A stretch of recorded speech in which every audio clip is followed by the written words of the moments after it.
Well, hello there, and welcome to tonight's episode of 20 Sides of Failure playing Curse of Strahd. It's almost time to put this book back on the shelf, but before we do, we need to introduce the players in this final act. Starting with the people that have been here in Barovia the longest, and that is technically our Changeling Rogue. Hello, I play as Zazel, the one and only ruler of them all. I mean, what? I'm sorry. Of course. And then, going in semi-chronological order, we have our twins, starting with the Aasimar Paladin. Hello. I completely spaced on my name. I'm Naren, and I will be doing Aurora Rose, our very lovely, very hopeful ball of sunshine paladin. The other side of that celestial coin is our cleric. Hi everybody, I'm English Frey, and I play the Elven Cleric Austra Rose. But you wanted me to also say that I do the other character? No, we'll come to Amira later. Okay. Joining the ragtag group, following originally the signs of werewolves, is our Elven Sorcerer.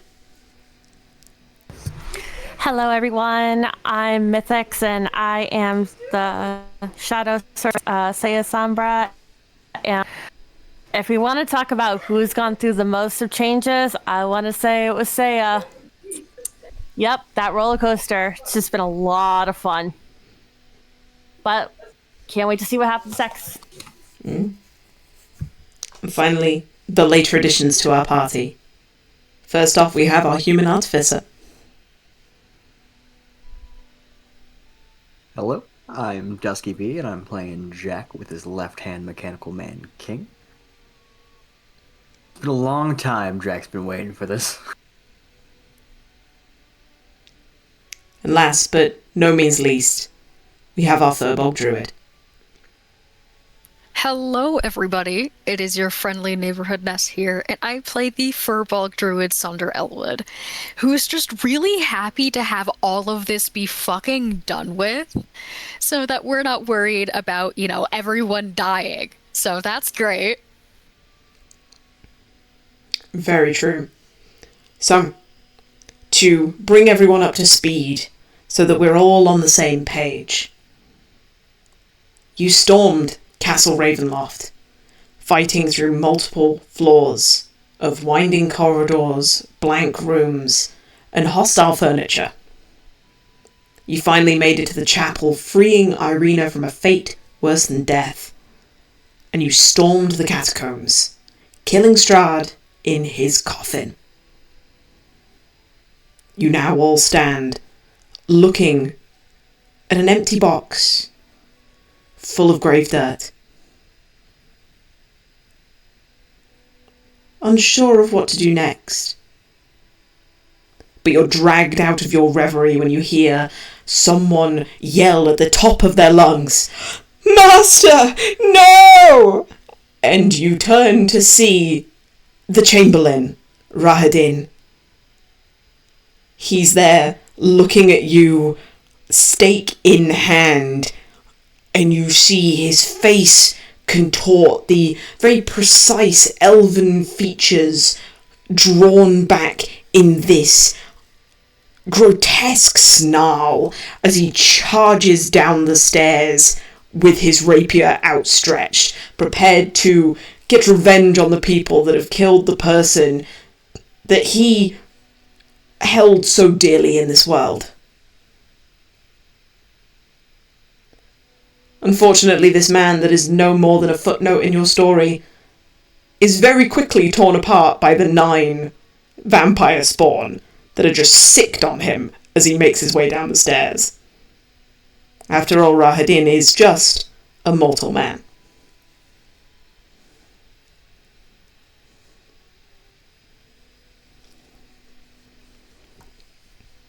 you all have an urge.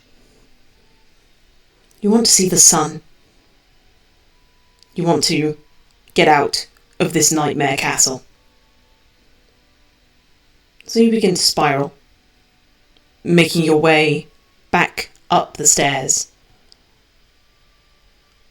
being escorted, ironically, by Irina in this moment, the person that probably knows the castle the best out of anyone at this point, as she leads you back towards the front door. You are harassed by sculptures that come to life as you exit, but you have enough magic and skill left that you're able to take them down without too much of an issue. And with that, the door opens, and the fresh air hits your face, and the first time what feels like weeks, but it's actually probably been no more than an hour. You do immediately notice that the storm that had been building around Castle Ravenloft is now not necessarily cleared, but it's no longer raining. The thunder and the lightning are being held at bay for now.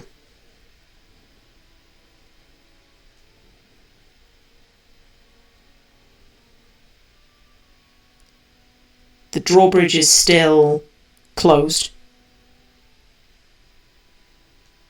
so you would need to push that down or find the mechanism that controls it. Or you could look around the castle. You don't see any sign of the villagers of Kresk or the guards that you sent with them.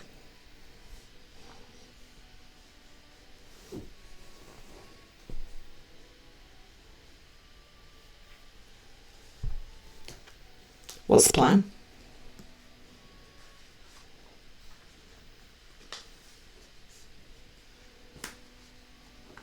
I can look for the mechanism to be able to drop the drawbridge.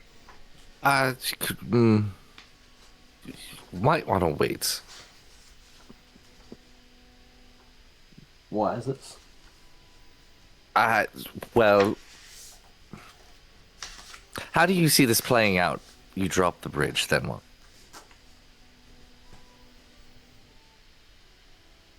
We leave. I'm not talking about us. We leave, yes. What do you think about the rest of Barovia?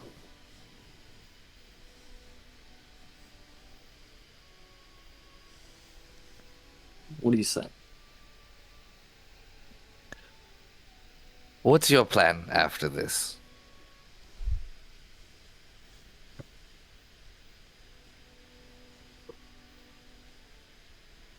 I haven't put too much thought in that. This place needs still a lot of work done.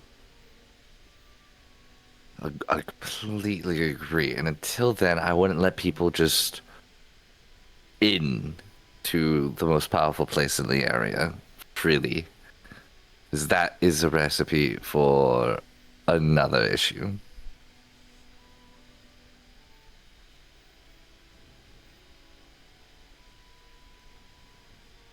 We need to be strategic about this.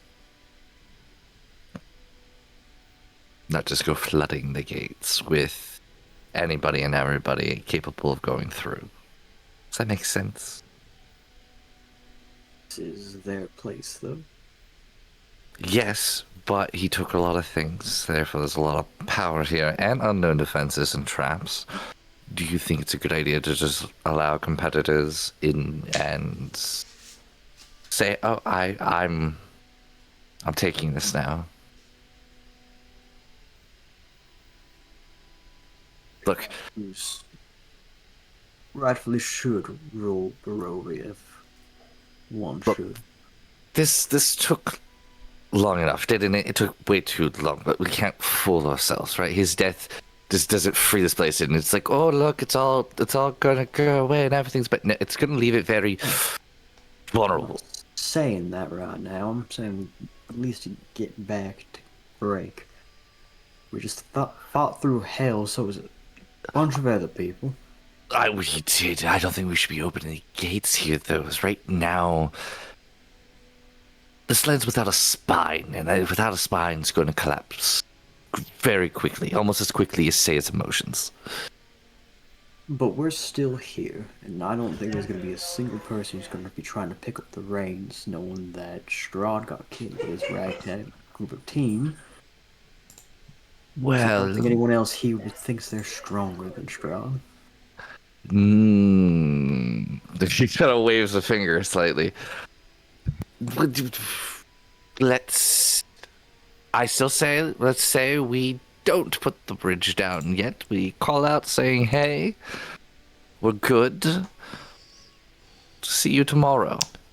You all, actually, to be fair, Jack, you are focusing on this heated discussion.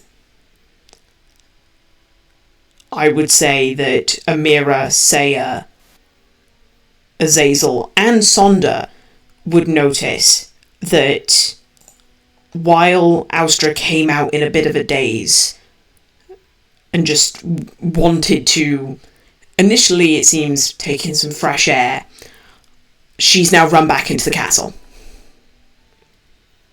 Where's she going? Amira will just take off behind her. I don't know where she's going, but she's not going alone. I don't Wait, like... who was it? Austra has ran back in, and now Amira is following. Don't put this down, promise? I was like slowly walking away.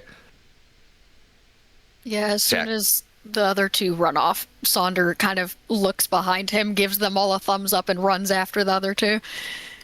Oh, actually, you know what?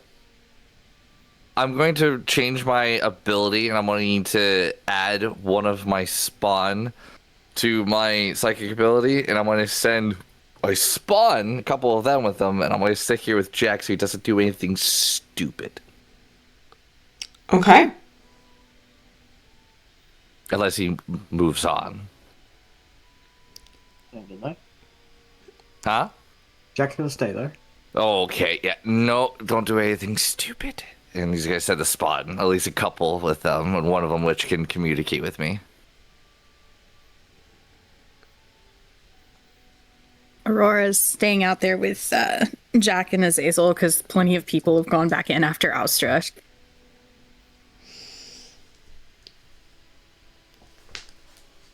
Amira. Seiya will stay Yeah. outside too. That's completely fair. Amira, you hear a voice inside your head. You recognize the voice as Ome, Madame Ava. Mm-hmm. Take her out of there. There is time to search another day. Bring her home.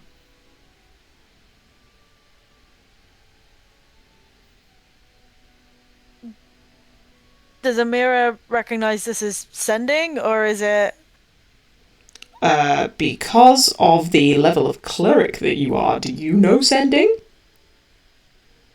Excellent question. Give me 1 second. Because if you don't, then you're going to have to roll an Arcana check. She wouldn't, so it would have to be an Arcana check then. So that's a 19. Well, you don't know the name of the spell specifically. You've seen Ome use this spell before to communicate with people that she knows. And she has told you that if you were to lean more into your religious side, that you would learn this spell as well. Ooh.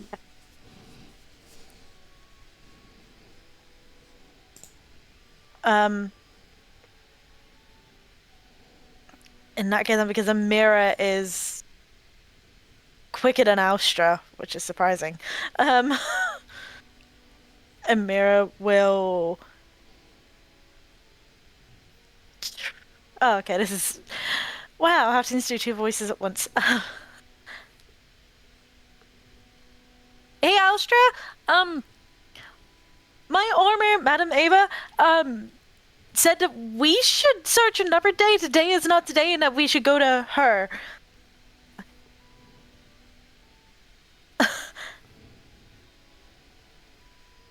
Alshra completely ignores it and keeps on running.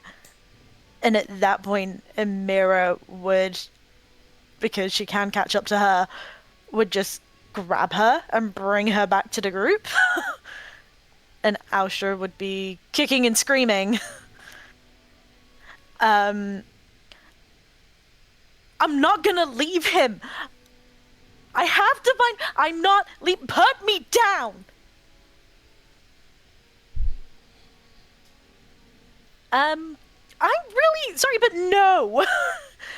I'm gonna trust in my grandma. Just put me down. So, nope. Sorry. And just walks back to the group.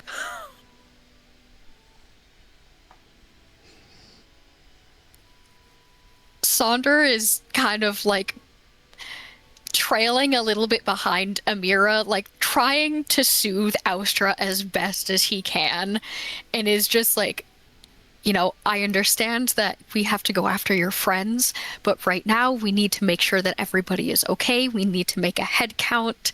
Like, it's all right. We'll come back. We promised we would come back and find them.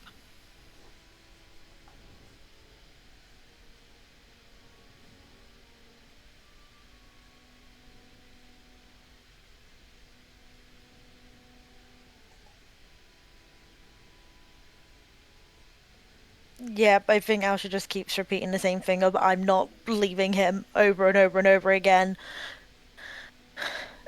Until I think eventually she'll just tire herself out and kind of resign to the fact. But it would be really clear to Aurora that this is now her shutting down and internalizing every single decision and thought.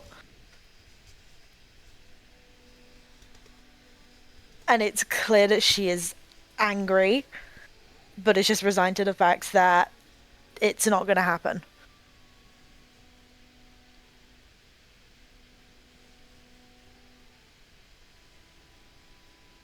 And Amira is just holding on to Alstra, probably over her shoulder.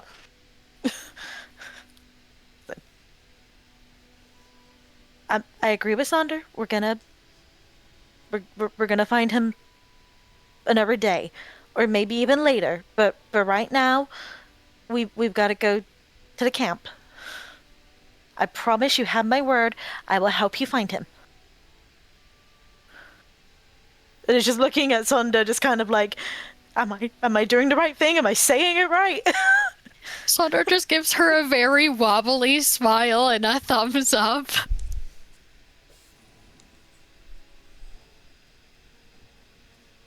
This is the best that we can do for her right now. Just reassure her as much as possible, come up with a game plan later, but we need to treat ourselves, our wounds, and figure out what our next step is before we go barging back in there.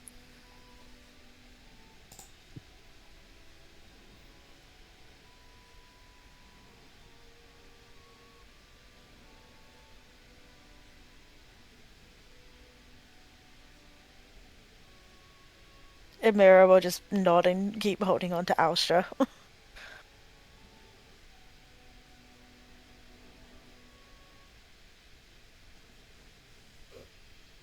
So Amira will then look to everybody. Oh, right, yeah. Ormir said we had to go back to her?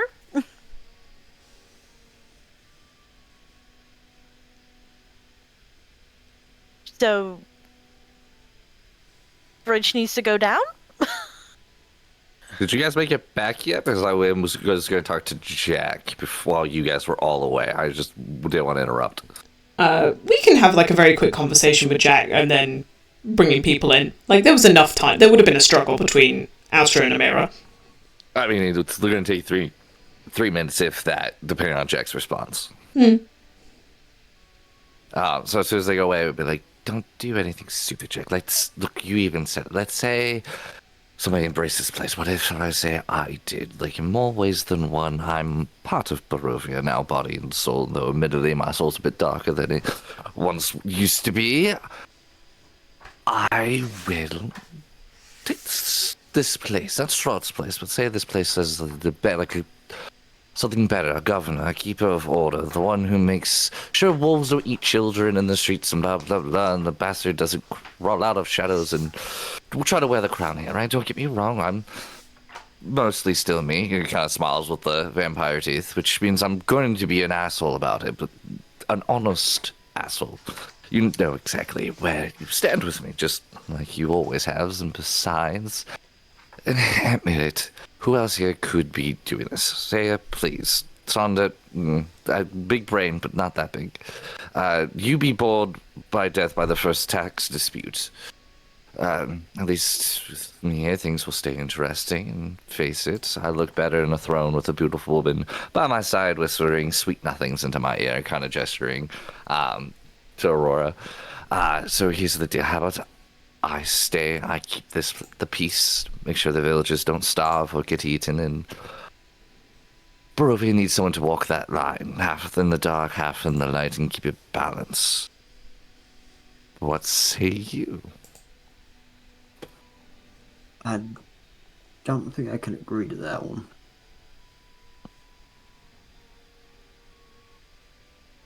His eye twitches slightly. And why? Because Barovia already had someone of, well, now your current persuasion role in it, and you can see where that got it. Granted, I know you, Azazel. But Not saying you get can't go back. attached, you get worn, and you can also break. What you did to yourself now, you don't. There will not be an end unless somebody causes that end. Thinking long term, you're gonna get attached to other people. I don't get attached to anyone. You know that's bullshit. You may think it is. Others see me for what I am and kind of justice for Aurora. I'm sorry, I disagree with you this entirely. You even elected me the first time to be the leader. Now all of a sudden you're saying, oh no, it doesn't work. And yet it has worked. It just had the wrong person in it. I don't think having a leader who cannot pass, it needs to be able to change. Cannot pass what? To the afterlife. Cannot move Exactly. on. I'm not going to be here forever. I myself will get bored, but I've got more time than anybody to make that boredom up. I think you're looking very narrow-mindedly at this. I think you're thinking a bit too hungry at this, I guess I should say. I am very hungry, you have no idea. That's what I'm worried about. I'll say that that's a good point in the conversation to say the two girls come out.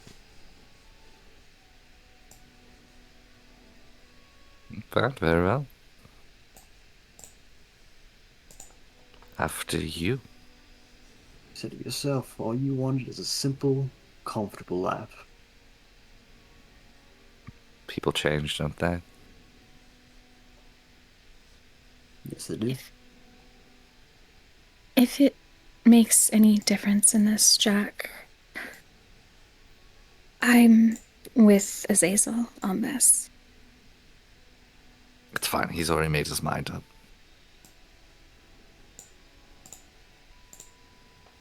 I still have a voice, though. Indeed you do. A lovely one.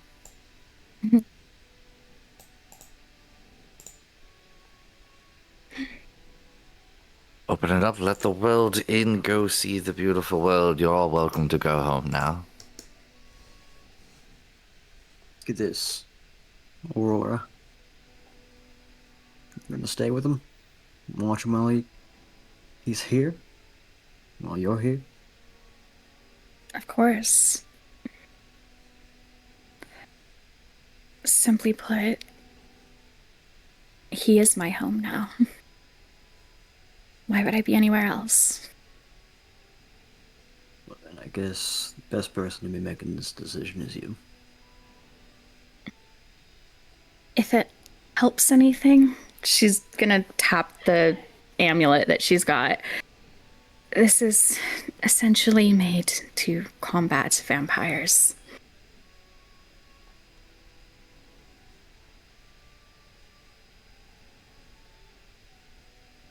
Well, whatever happened to this place, then I'm interested in you, Aurora. You got a good heart.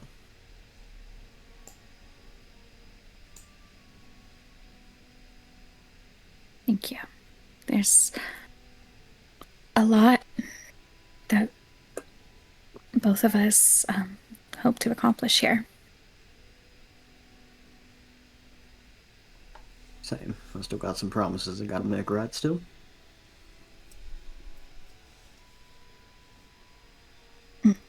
I'm confused. What are you confused about? What's the verdict now? It's up to Aurora.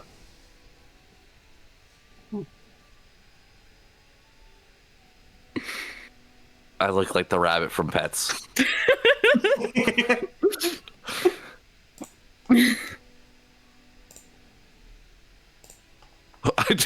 He doesn't say it. He's just hands in front of him, just not comprehending life right now. We're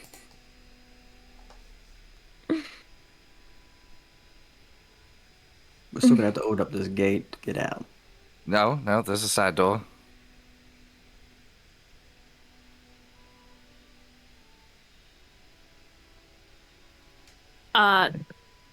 Saya is gonna turn to look at Aurora, unsure of everything. She goes,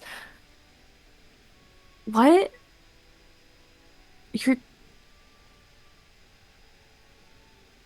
You and Azazel are gonna stay here?" Yes. The land needs to heal. It needs hope and light and help rejoining the world at large. No, it doesn't. No, it doesn't. We need you. I need you.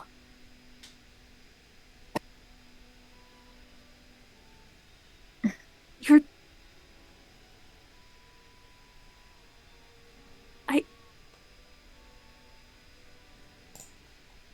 And she just kind of like steps away, like in disbelief, like she can't believe it.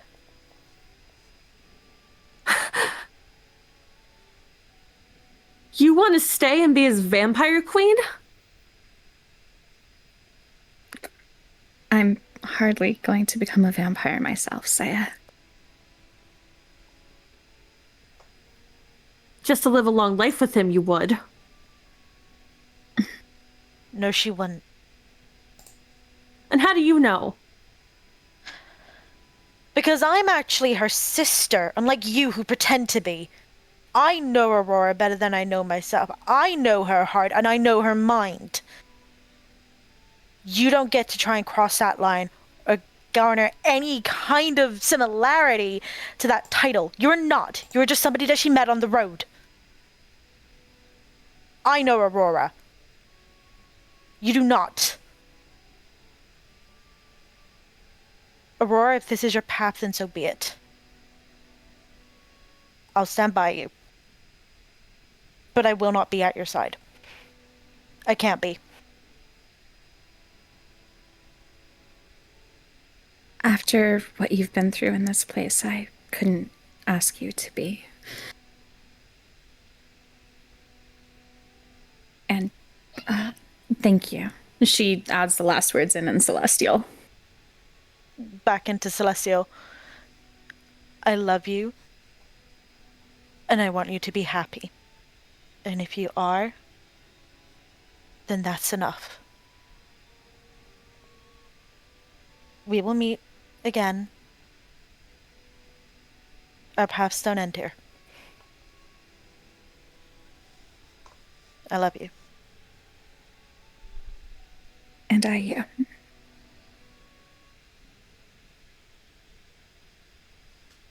Thank you again, Astra. You're the one person who never has to thank me.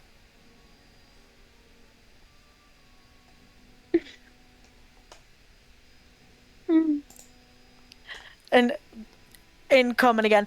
But I swear to God, if he ever does anything to hurt you, tenfold, 1,000-fold, 1,000,000-fold, Azazel. Hear me? I mean, what she kind of likes it, but never mind. We'll talk later.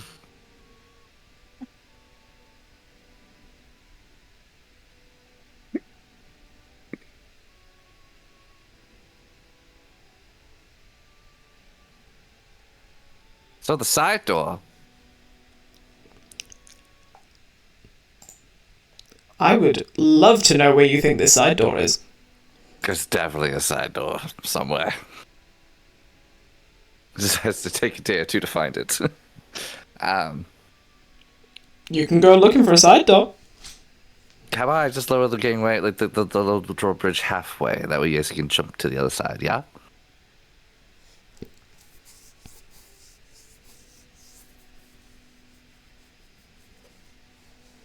We should be letting people in at the moment. Nobody's gonna be coming in. Don't want the forces outside? They were already supposed to be here. Is everyone dead?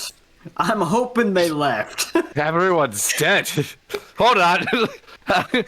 Is there like a window to see if anyone's outside?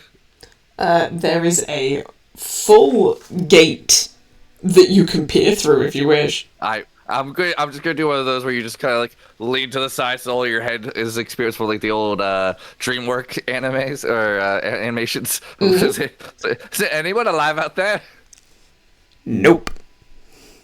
Oh, no, is there bodies? Oh yeah.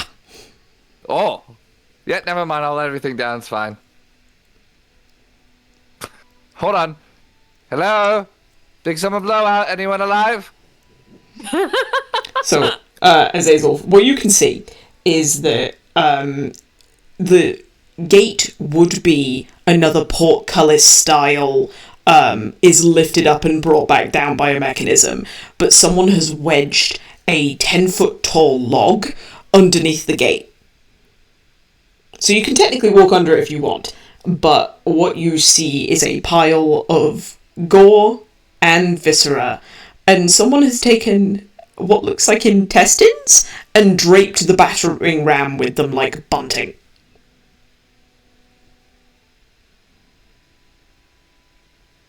So the Burgermaster is dead. Probably. God damn it. Oh. Well, then actually, Roy, could you stay here and like stop for people from coming in if someone comes in? Happy to help. This alone would stop people from coming in. I'm going to do things that you aren't going to like, and I'd rather you guys not see it, so I'd rather you leave so I can do it. He just smiles. Jack is just gonna turn and start walking. I don't know what's in your mind, but I don't think we're on the same page as you walk away. But I like that's where your mind went first. Is everyone else leaving or no?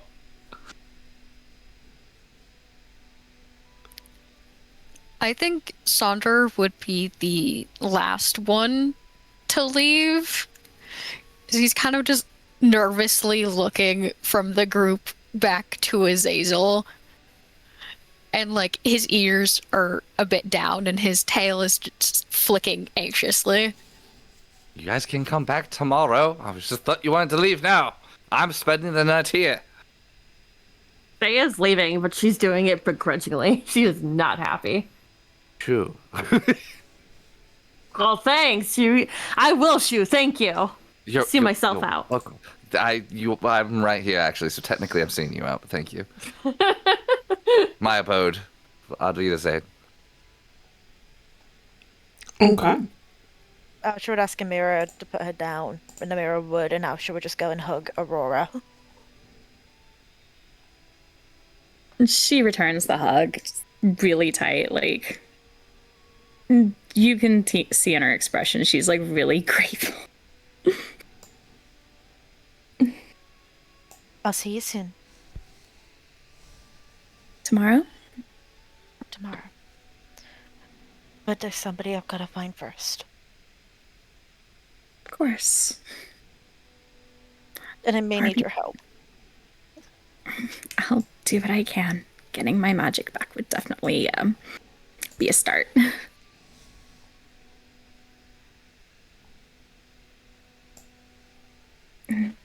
You go, rest, find somewhere to bathe, and I'll see you tomorrow, okay?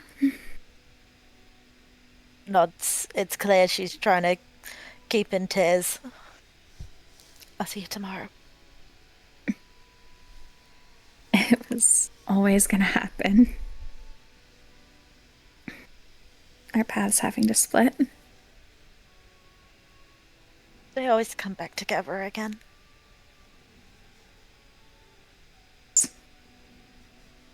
Now for now, go on. She'll like make the little shooey motion with her hands. Just go on, go get a hot meal and see what Madame Ava has to say. She'll, you know, when like people hug and then like they hold hands, like as they're pulling away, and she'll just squeeze your hand and she'll walk away. And she'll wave and just step back into place.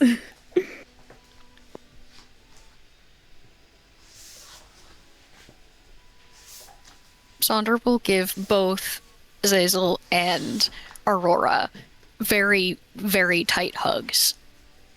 And just very affectionately, like, bonk his head together with the three of you, or with the two of you, and just, like, be safe. We don't really know what is lurking in that castle, so take care of each other, and please yell if you need anything.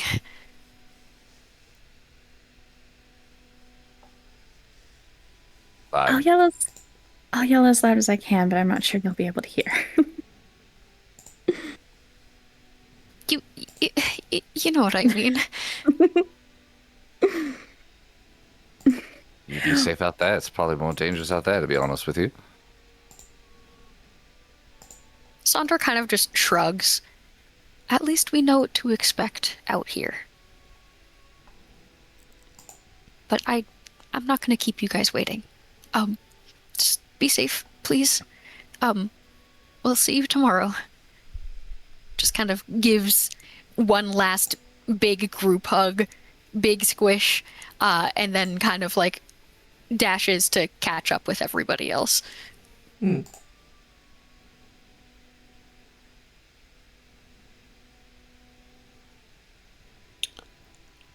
One of your spawn, Azazel, kind of tugs on your cloak. Yes, Bob? And while they don't say anything, you hear the very distinct sound of... The best way I can put it is, it sounds like bits of wet leather being, like, kind of stroked and slapped against each other. But you know that Bob is special, and Bob has wings. Right, Bob. Why does Bob have wings? Because one of your pets has flight. Oh, it does have flight. So, while he doesn't outright say it, the message is quite clear. Bob could just fly everyone over the drawbridge. That's valid. If people are okay with that, I will have Bob do that.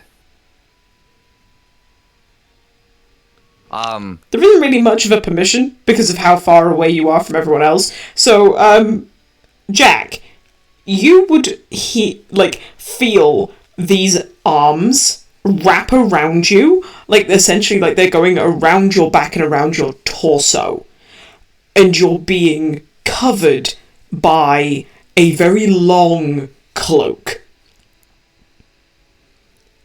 And then before there's even a "what the" out of your mouth, you are off the floor.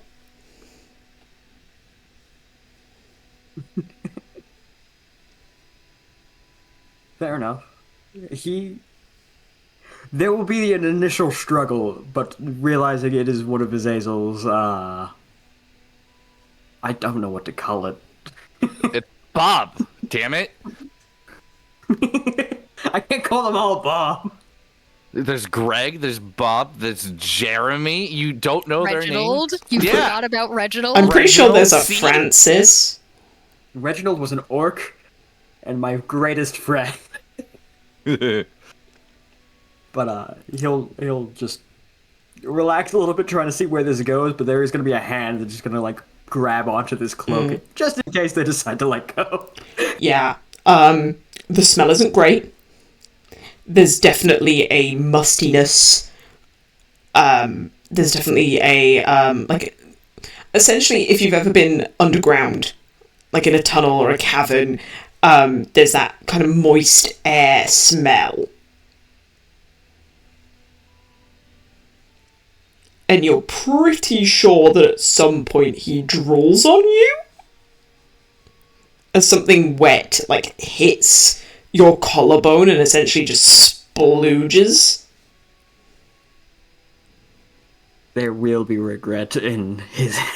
They can't really stop it now because we're off the ground. But you are placed on the other side of the drawbridge, on the other side of the chasm that is at the front of Castle Ravenloft, and you are gently deposited on the floor. Thank you.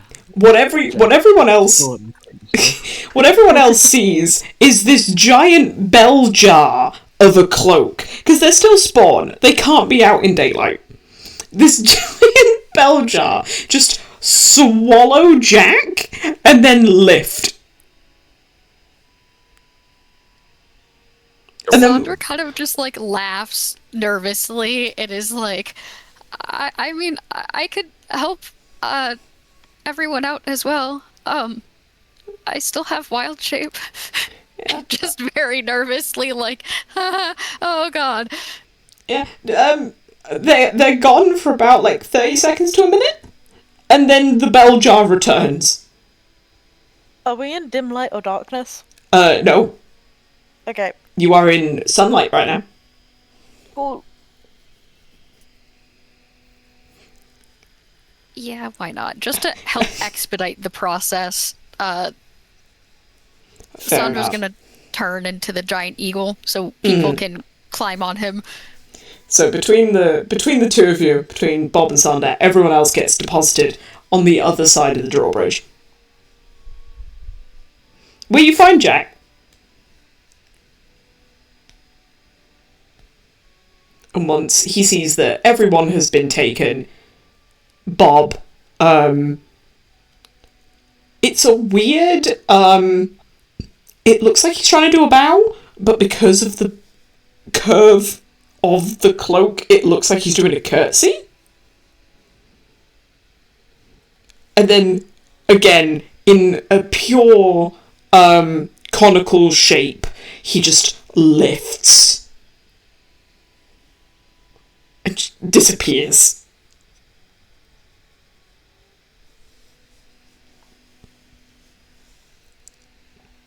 I'll make it back.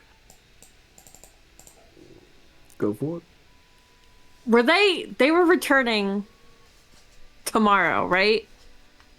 Yeah. Okay. You heard people say Well- tomorrow? Okay. In that case, even though she knows, her brain is still like looking at it, so she's gonna turn. Saya's gonna turn and look back at the castle. And it's not a secret, but whoever's around her, you're just gonna hear her go, "I'll miss you." my best friend.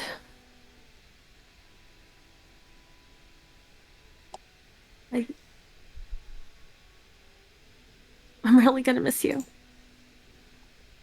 And she'll just like turn and continue walking. Sonder, once he's out of eagle form, will kind of just give her a reassuring, like, pat on the shoulder and a smile. It's not forever. She's definitely clinging to him, and she's like holding back tears. Kind of like the little kid way of, I'm just gonna walk with you. Oh yeah, he'll wrap his arm like around her shoulders and kind of like tuck her head like into his shoulder a little bit and just kind of like gently scratch at like the base of her skull and is just like, you'll see her tomorrow and we'll figure out things after that. I mean, I can always scry. We can always figure something out. I mean, it's us. We'll figure it out. You'll see her again. I promise. Okay. Chin up, little one. We just killed a vampire lord. And he says it with a little bit of a goofy smile. We lived. We're all alive. And we can have a warm meal next to a fire, surrounded by people that we love. You're right. And she'll like give him a small smile and look back at the castle, but smile at him.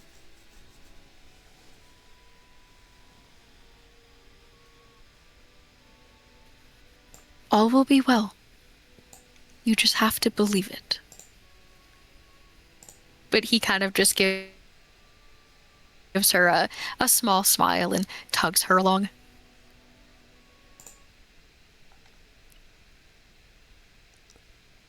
Does take you all a couple of hours of walking, but you do make it back without any issue or any disturbance to the Vistani camp at the edge of the river. Immediately, Vistani begin calling out to you.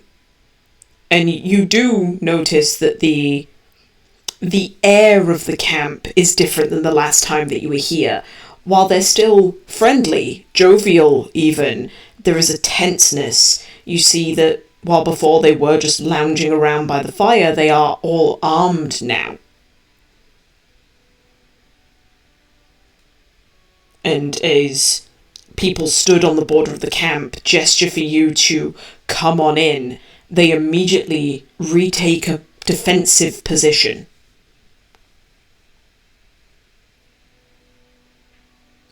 Seems that Mada Ava has her people preparing for the worst.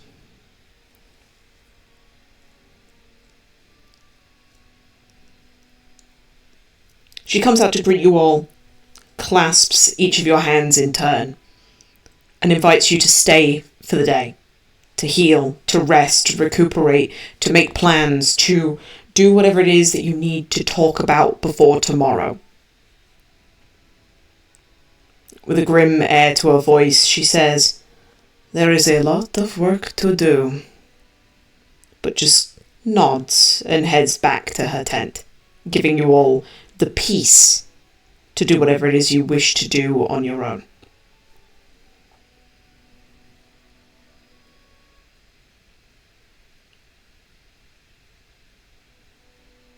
Asher would follow Madame Ava. Mm-hmm.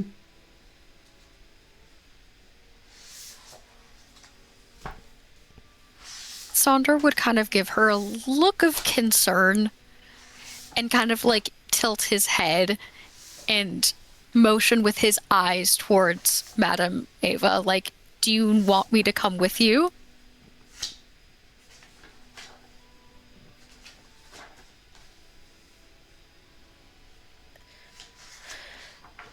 I think she would just nod her head. She wouldn't say anything, but she'd just nod. he would give her a small smile and kind of like pat Saya's back, because I'm assuming she's still kind of like clinging on to him. I need to go help Austra with something really fast, but I will be right back. Amira will take the place of Sunder. It's okay. We're gonna get some good food. There's a stew going, and the potatoes are excellent. Come on.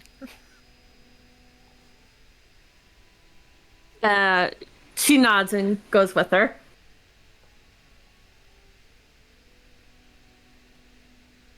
Jack, you better come get some stew too. I will. I gotta make a game plan first of what we all need to get done still. Or at least just jot it all down. But I'll get some stew. Let's eat Didn't we first. do the most? Didn't we do the most important part? Doesn't mean that the battle's over. Beforehand, they had a chain of command that all led back to one. The head's gone, now we got a hive without order. And what you learned in school today, anything good?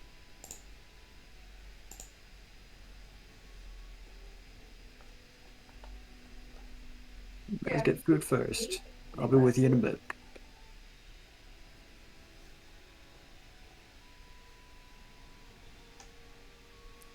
Okay.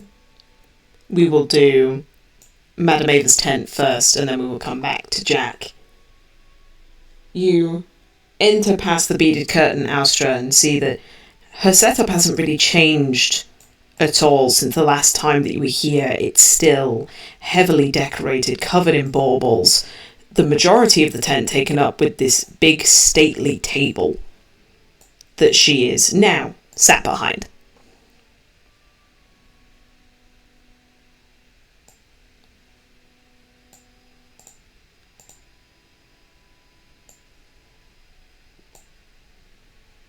Amira said we had to come back here.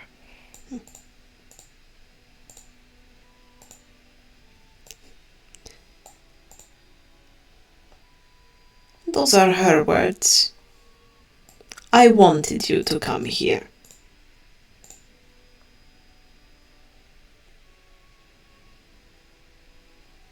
Do you know?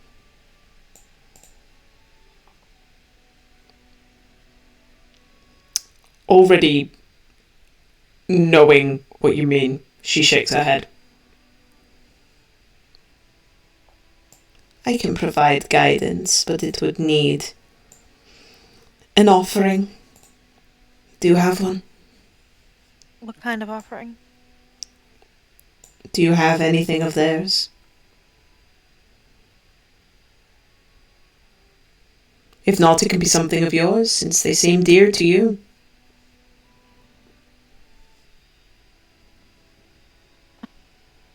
I don't have anything of his, but I can get something of his.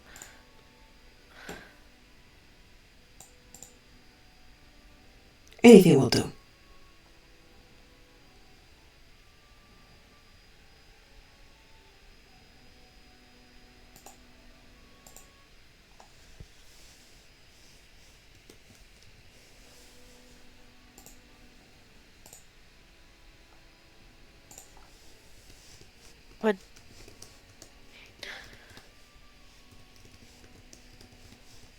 Would my hair work?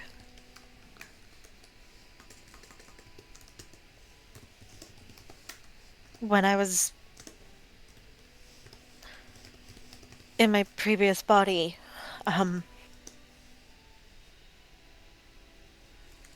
we had a moment where he cut my hair.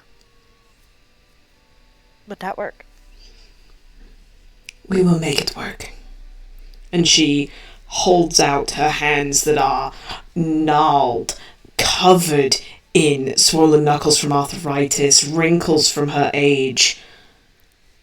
She's a very old woman.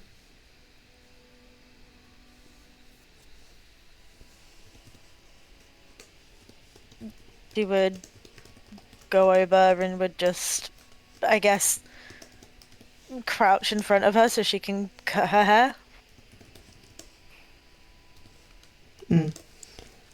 Sonder, you watch as, with a flick of deftness, she produces... It's not really a knife. It's more of a letter opener. But she takes it, slices a good chunk of hair. Mm-hmm.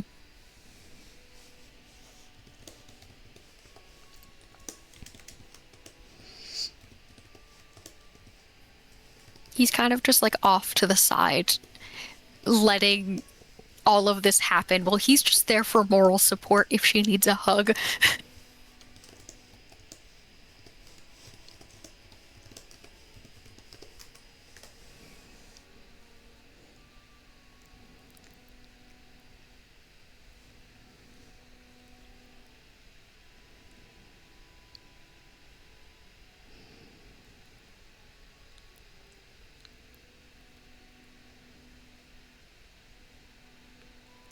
You watch Astra as she takes the hair and, using one of her incense sticks, begins to burn it. And she wafts it above her head, almost like you see some people using sage to clean and cleanse an area. She then does something unexpected and eats the hair. She takes this clump and just shoves it into her mouth.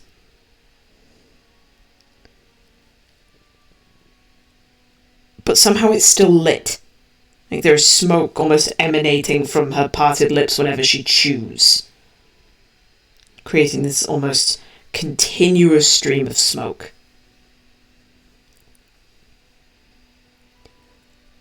And you watch as her eyes begin to slowly cloud over, becoming the same colour as the smoke.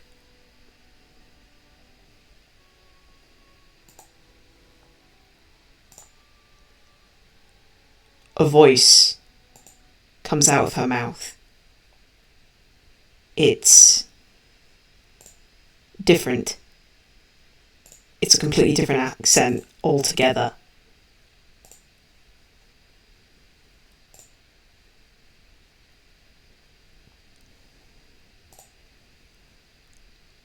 But it's a voice that you cling to, you recognise.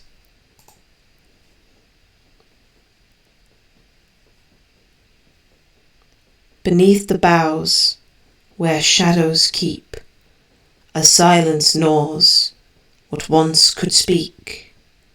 The marrow sleeps, the wolves convene, feasting where the heart has been. No prayer can turn the ash to flame, no echo answers when I call his name. A friend once bright, now root and stone, the forest holds what I can't own.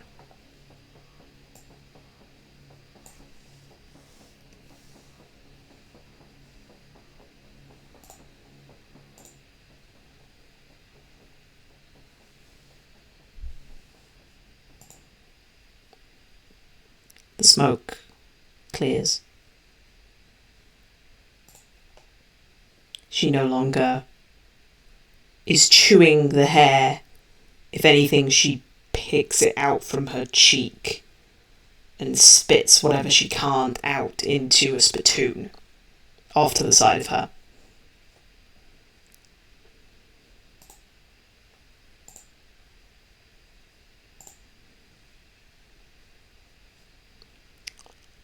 The darkness in her eyes, or at least the cloudiness, goes away until she is looking back at you.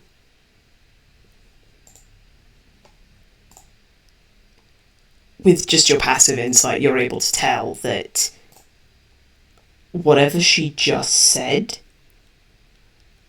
she doesn't remember saying it. Alstra would repeat it back to her.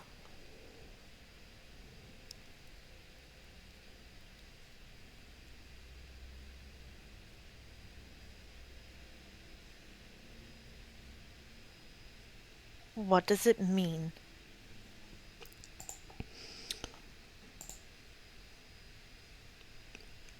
There's a confusion in her eyes.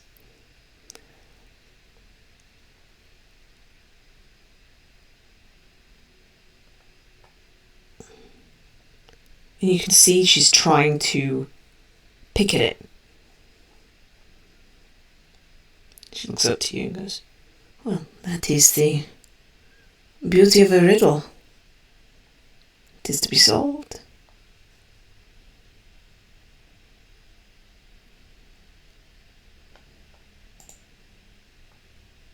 DM, can I get a written copy of that, please? Yes, I have copy and pasted it. I'm going to put it in general, just so that you can see it. Thank Love and you. appreciate you. There we go.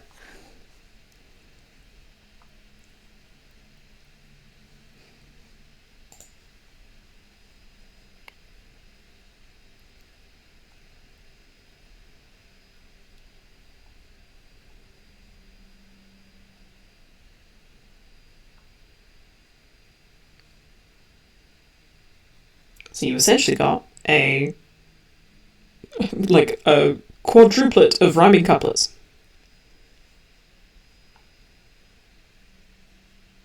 The wolves. We got here because we were chasing werewolves.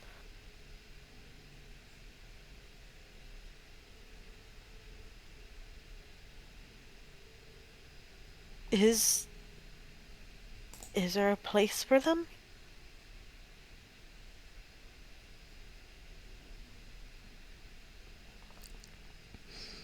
Not that I am aware, but wolves have dens. Sonder will kind of speak up for the first time. There's a logging village. We met somebody who lives there. They said it's werewolf territory. He says in air quotes. So it could be talking about them.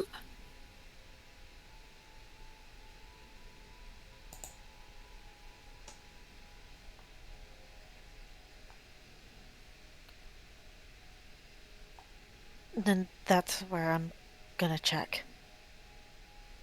Thank you, Madam Ava.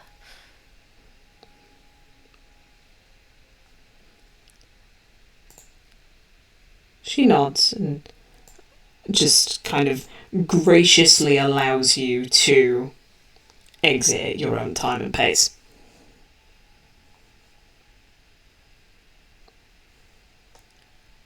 Jack, Yes. the group is fractured. Some people getting food, other people going to Ava. What are you doing? You're just gonna take a kid, find a nice little place inside the camp. Just take a seat. Finally take a breath. And relax. Mm.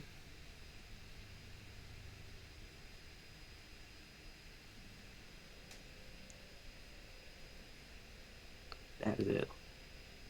Fair enough. At one point, you feel someone very lightly touch your shoulder.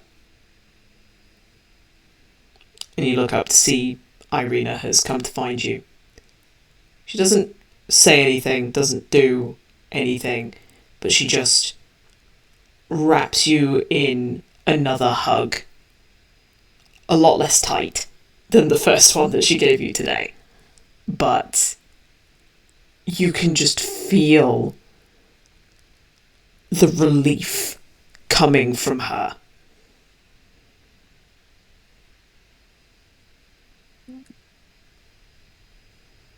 It's good to see you again, Irina.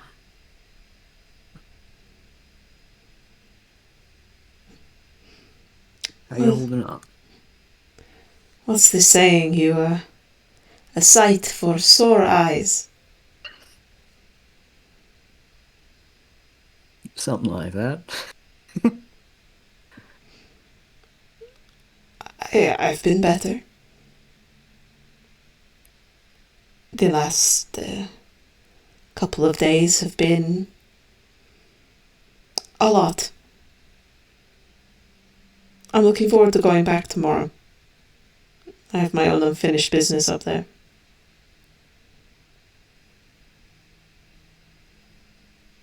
I hope it wasn't too long of a wait.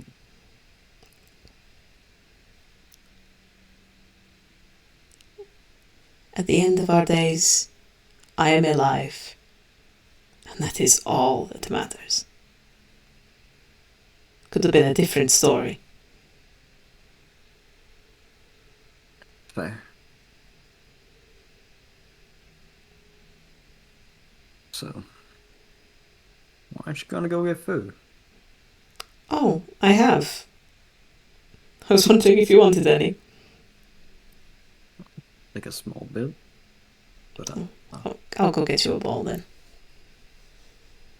thank you. And Wait, as she's turning to go, she just kind of again rests her hand on your shoulder and gives it like a reassuring squeeze.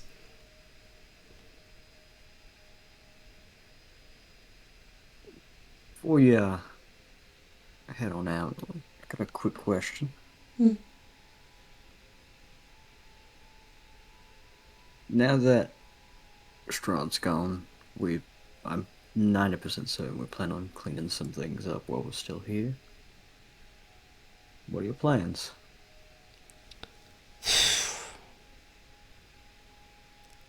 First port of call.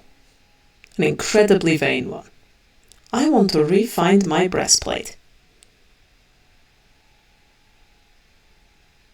Because it's somewhere in that castle.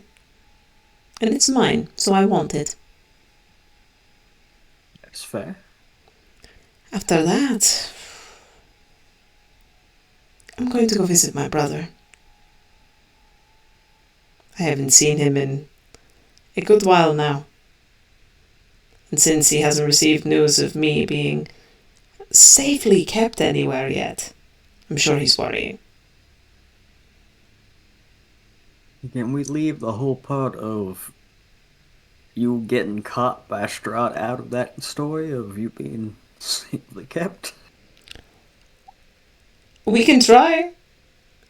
He might figure out that I'm lying.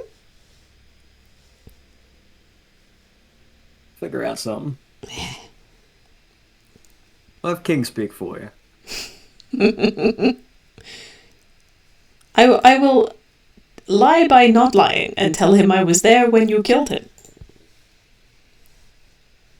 There, you were there. But after that, world is my oyster.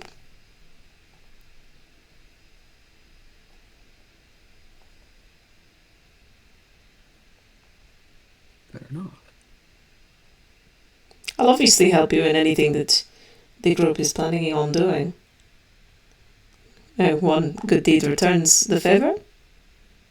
You can see her like kind of scrunch her eyebrows at that, being like, yeah, no, that's not the saying.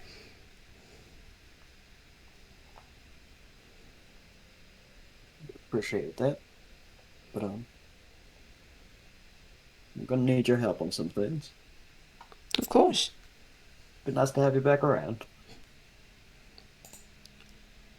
Is that your way of telling me that you missed me? Yeah. Yeah. No excuse on that one. She chuckles, but she doesn't push you on it. And at that point, she leaves and does go get you a bowl of food, but then immediately leaves again. She can see that you're trying to have like a moment. So literally gets you food and then says goodnight and leaves. Be thankful. Say thanks for the food. Rick will just be back by himself for a second.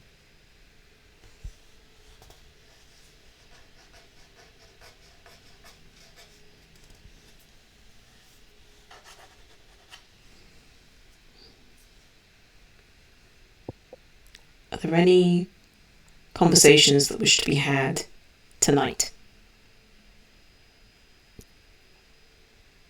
Sonder does want to go say hi to Irina, now that they're not in the middle of life or death battle.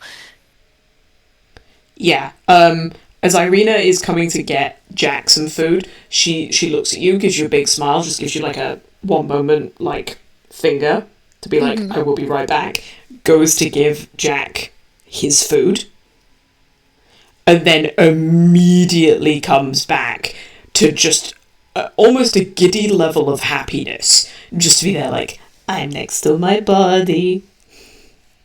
Yeah, no, as soon as she comes within, like, arm's reach, Sonder, like, scoops her up, is the best way to put it, and, like, wraps her in a big hug and just kind of, like, spins her around a little bit before setting her back, like, on her feet. Just kind of hands on her shoulders with a very big, very teary smile. And is just... I'm so glad you're okay. Me? I'm glad you are all okay. Other than, you know, Azazel's face, but I'm sure he can fix that. Azazel is, a master at survival. He'll figure it out. Eh. But I'm just... words are hard. Is he kind of is just like, he has tears kind of like streaming down his face as he like cups like a part of her cheek and is just like, he's so overwhelmed with like joy. It's very much to see, if that makes any sense. Like, he's just kind of like, now that they're out of the life or death situation, he's kind of losing it a little bit, to put it lightly. I think this is probably the first time that anyone has seen it other than with Amira, but suddenly the roles are reversed and Irina is the one comforting Sonder. And the one thing she keeps repeating, Sonder, is, it's okay. We now have all the time in the world.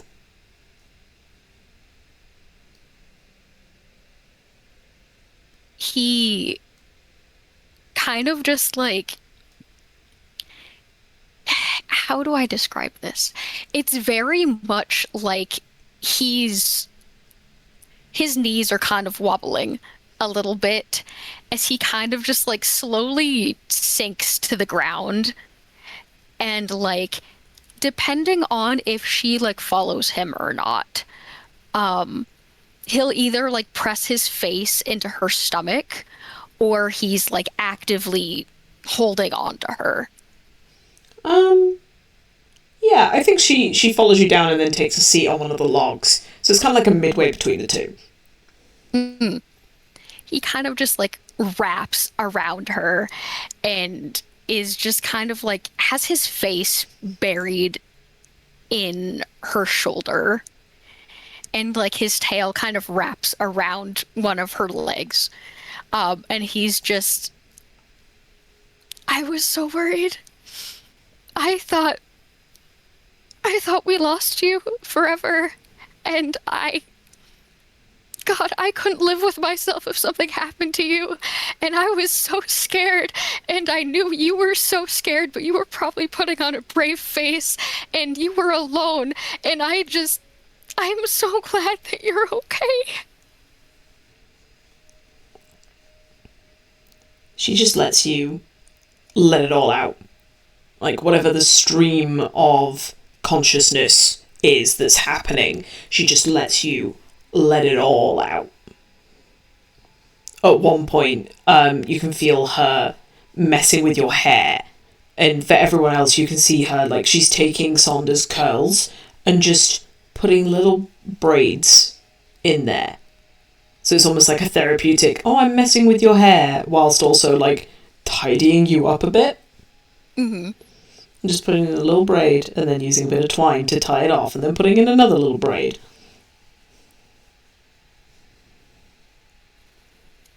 he probably babbles for a bit, and like he eventually stops really saying like words, and it's more of just kind of like huffs and sniffles, and like him kind of just like putting his weight on her and just feeling that she's there, and like being able to, you know, feel the warmth of her skin and like feel the clothes against his skin, and like just take her in.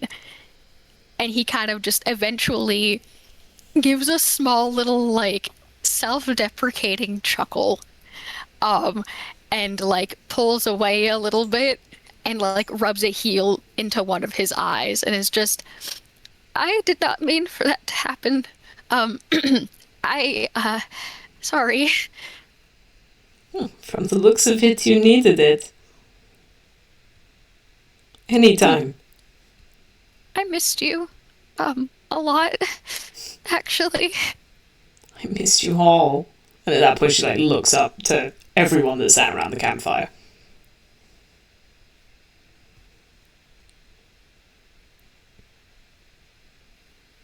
I'm just glad that we're all here. Well, sans the two of us, but we'll see them tomorrow. But we're here and we're alive, and I love all of you so much. And I'm just happy that we're all here. I'm so happy. Yeah. Mm-hmm. Is it safe to say that there's desserts around this campfire with the stew and all that? Less like cake and more sweet bread. Okay. But yeah, there's like desserts in thing of like there are sweet things. Is there chocolate? No. You wish, but no. Well, anyway. Sarah's just gonna bite into her sweet bread and go, I love you too. We get to eat great food. It's all over now. With her mouth full. And like crumbs all over her face. Sandra will give a little bit of a like chuckle and like wipe his thumb across like Saya's cheek to get rid of some of the crumbs, and just, we're not totally out of the woods yet, but we'll get there. She's like gonna like shoo his hand away and go, Saunders, stop!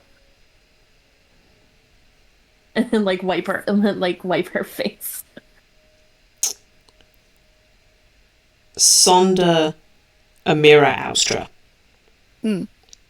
As this is happening, you hear the sound of a wolf howling at the moon that is starting to crest over the evening sky.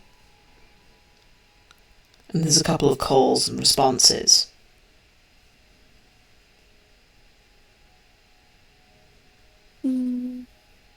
Yeah, okay, why don't we? Hold on. Where's that spell?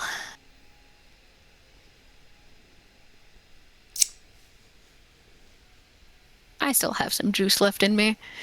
I want to know what they're saying. Okay.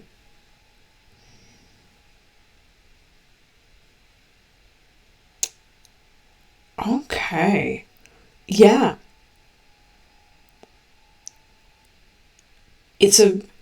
The best that you can get is that it's a roll call. It's essentially them saying, I'm here, I'm here, I'm here. Mm-hmm. You hear another that changes a little bit in tone, where it's more of a, who's left? Interesting, okay.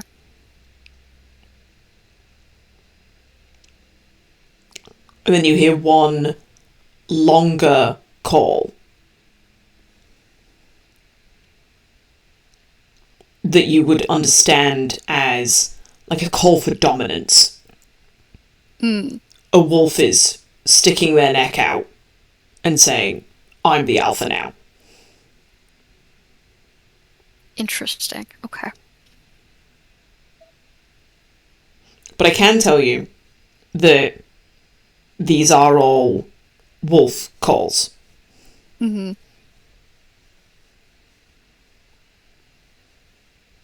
You'd at least be able to recognise that. Yeah. Can everyone hear the wolf calls, or just the ones that you pointed out? Just the ones I pointed out. Because it was their passive perceptions that lets them hear it over the music and the fire crackling and people talking and crying. Gotcha. Okay. Yeah, Sandra's ears kind of like flick a little bit as he listens, but he kind of just gives a small nod and will kind of turn to Austra. Just nothing much to worry about. Just a roll call to see who is left. Left of what? I'm assuming they're packs. Since the, person who was controlling them and all isn't really around anymore. They're checking to see who survived. And, one wolf in particular, is taking point. Or at least is asserting that he will take point. But nothing about your friend, as far as I can hear. You didn't get any names? Kind of just gives her a small, sad smile and a shake of his head. Okay. Thank you. Of course. If you can tell me if it's a bit personal, you don't have to say anything. But your friend, what were they like?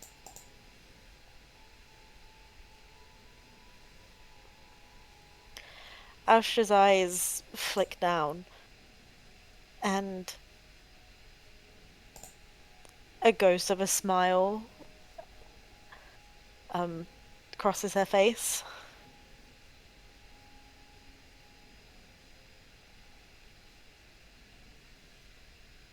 He was bold and smart and kind. Well, at least to me, he was a bit offish with Azazel, but who isn't?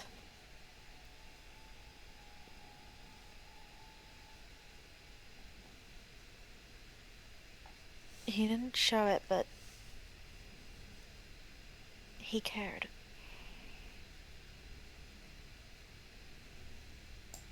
And started realizing that I cared for him.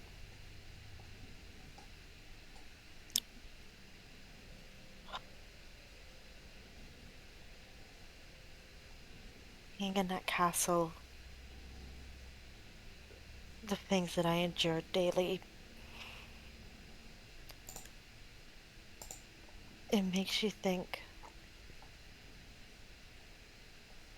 over and over again. All the decisions, every step you took.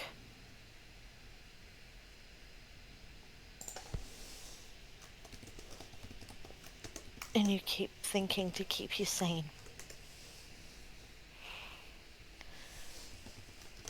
And all I could keep thinking about was getting back to Aurora and finding him and our friend T.S. I had to live so that I could find them. And I had to live so I could tell him how I feel.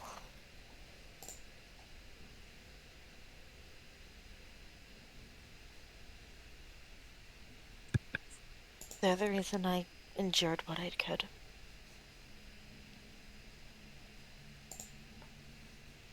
It's quite literally kept me sane.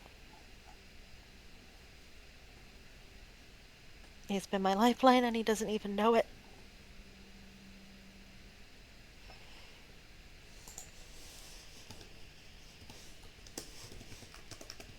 Daya's gonna look at Austra. Do you think there's a chance? We were all surprised. Well, Aurora and I were surprised to see you, but do you think that there's a chance that TS and Valdis are alive too?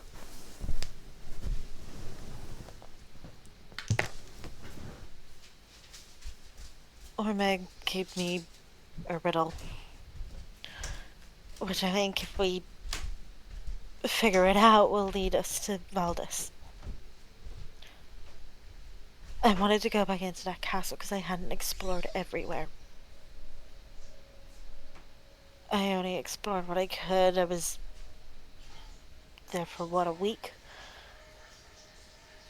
Things and times blur when you don't see the sun.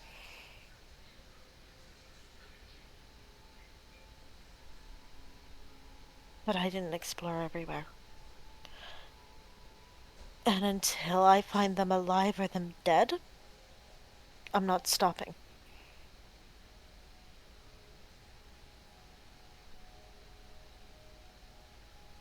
I'd be really happy to see them. So would I. Even if Valdis didn't really like anyone, just the fact that TS and him are back, it's like having everyone else back. This might be an interesting question. But do you have anything of theirs? Either TS or Valdis? No, I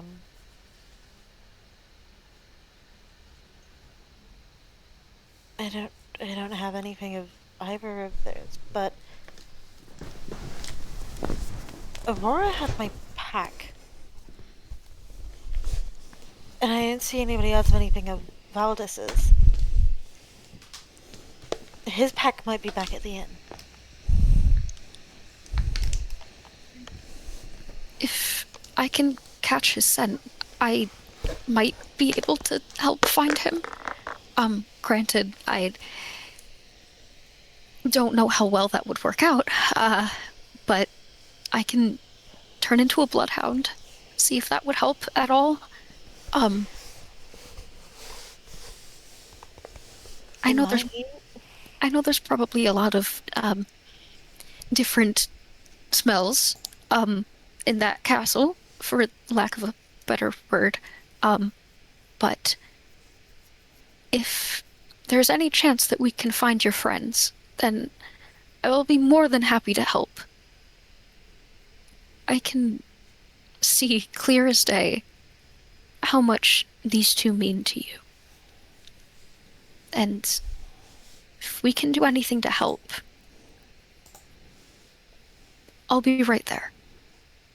Nobody deserves that. Especially if Strahd is dead, and they might be alone somewhere in that castle. We need to find them. Or at least bring them back. Even if it's just for a proper burial. They deserve to see the sun again.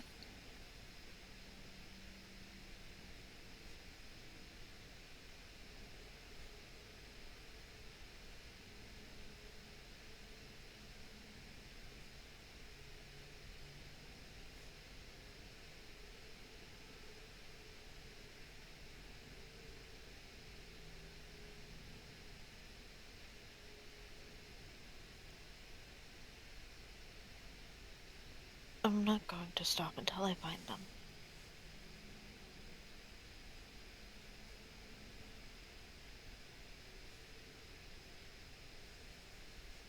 I don't blame you. if any of our roles were reversed, it would be the same for me too. But we have a vision, a riddle, a thing from Madame Eva. And if we put all of our heads together, I'm sure we can figure it out.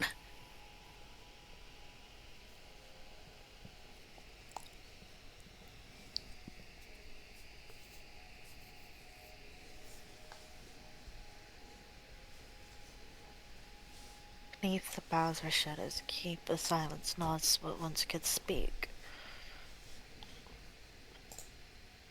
The marrow sleeps, the wolves convene, feasting where the heart has been. No prayer can turn the ash to flame, no echo answers when I call his name. A friend once bright, now root and stone. The forest holds what I can't own.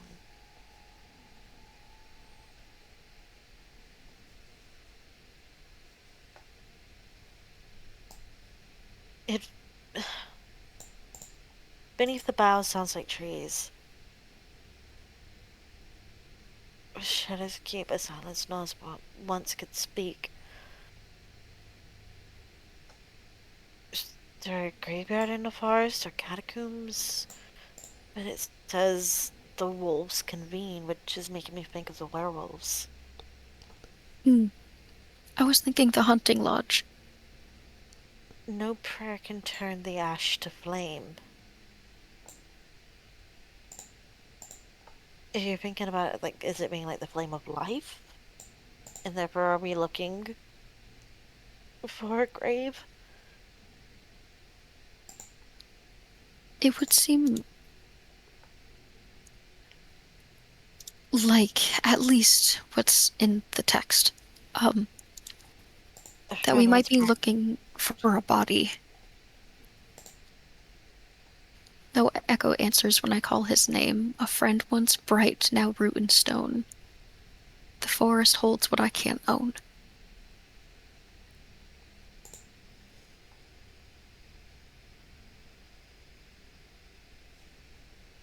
Granted, I was never really, good at riddles. I mostly kept my mouth shut when encountering Fae, so,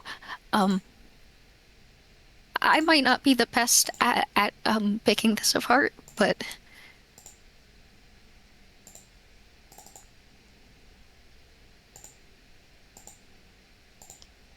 we'll scour the castle tomorrow. Find whatever we can. Any shred of evidence, anything that might be able to help, and go from there. If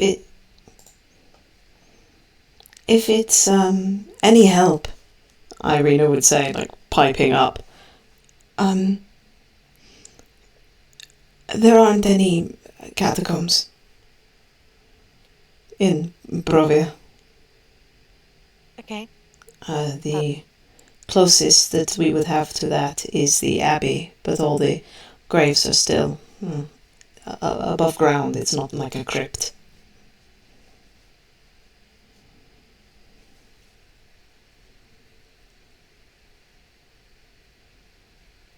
Well, at least that we got that knocked out. I have a question. Is it possible that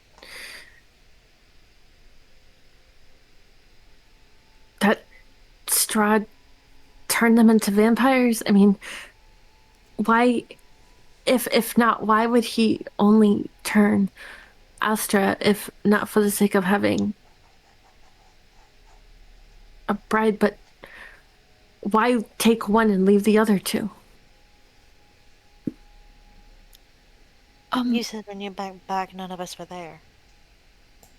Which means they must have been taken. I kind of assumed, that might be the case. 'Cause I'm along the same thoughts as Saya, where it wouldn't make any sense if he just turned Austra and didn't turn the other two. But I can't remember. And Sonder kind of like plays with the little bit of like scruff at the end of his cheek, kind of like twirls it between two fingers. We know that TS was alive because he was being fed upon, if I recall correctly.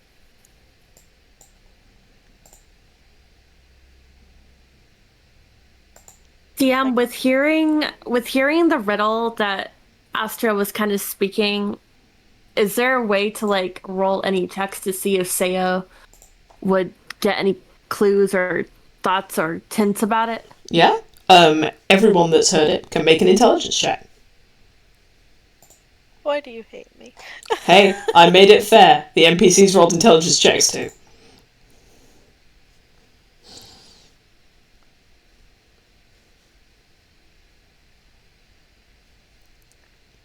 Oof. Oh, Christ. Come Saya's on, the Saya! smartest. Saya's the smartest out of all of us. The spy training is kicking in. Saya, you start picking the words apart. Multiple words here have multiple meanings. And while you don't know which one is the definite one, you can start to figure little bits out. Boughs of the trees, so underneath the canopy, where shadows keep, so it's deep forest. It's a place that doesn't really see the light of day. If there's silence where something used to speak, then they're either being kept gagged or they're dead. Wolves doesn't necessarily mean werewolves. There are so many types of wolves in Barovia.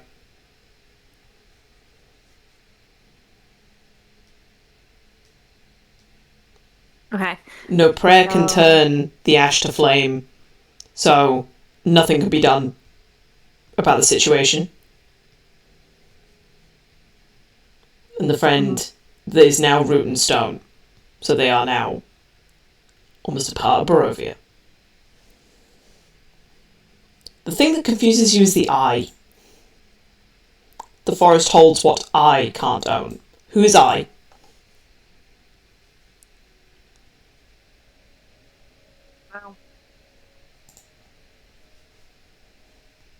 For the sake of session, that is what Saya is saying and going through in her thought process.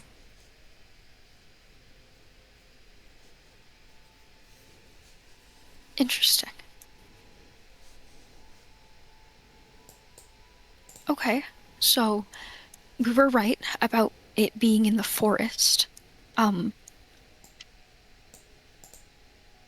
somewhere deep in the forests of Barovia.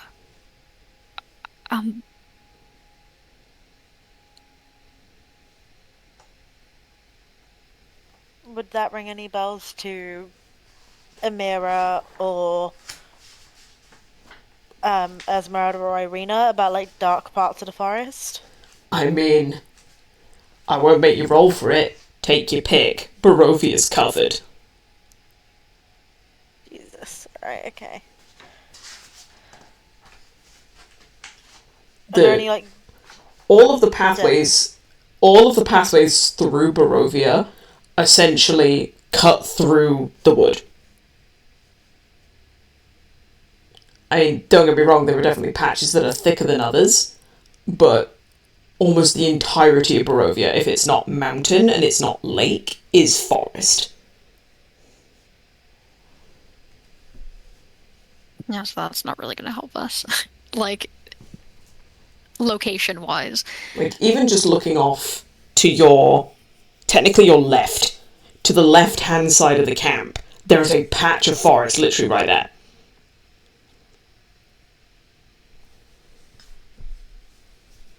what time of day / night is it? I've been going loosey-goosey with it. I'm assuming it's evening. So it wouldn't be quote unquote safe to go from there to,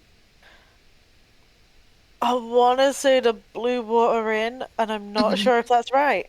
You're correct. You could realistically walk to the Blue Water Inn if you want, but that's going to take many hours.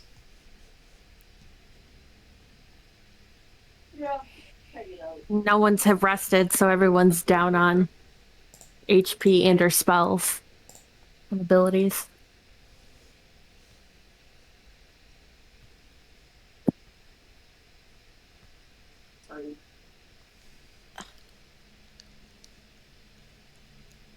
Right, check on my what? No, the girl was sleeping.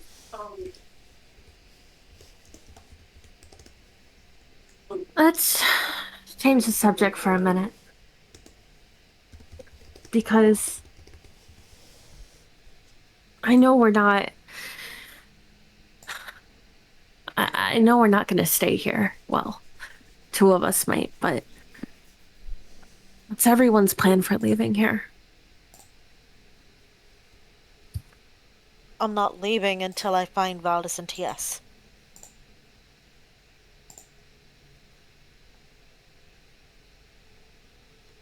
I understand that. But what are you thinking?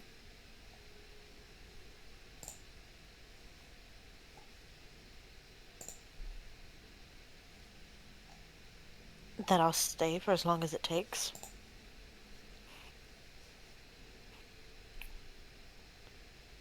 I'll say that Jack, while you're not technically a part of the conversation, you're close enough where you can hear this.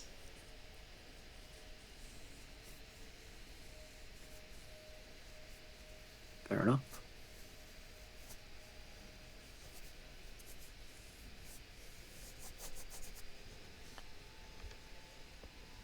Amira, sensing the tension, would pipe up. I personally want to go see my parents in Crushed. Sandra's eyes his eyebrows kind of shoot up a little bit. But he kind of just gives her like a respectful nod. I just want to say goodbye to them. And tell them that I'm not who they think I am.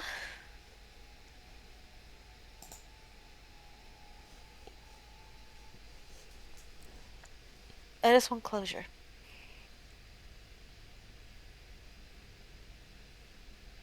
It's the least that they could do for you. After everything.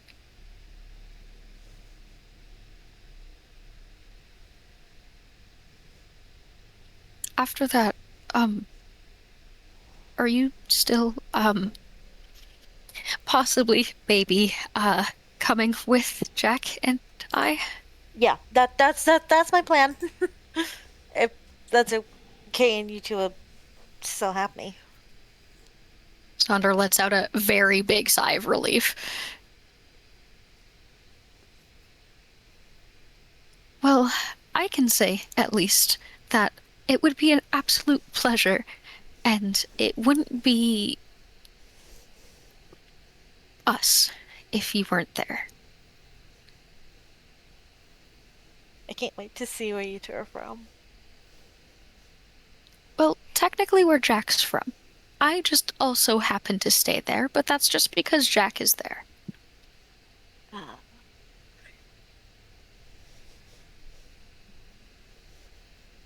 I hope you never see, or never get to see where I'm from. It's not exactly, friendly to people that wield magic, and aren't humans, so. Because where I'm from is a barrel of laughs.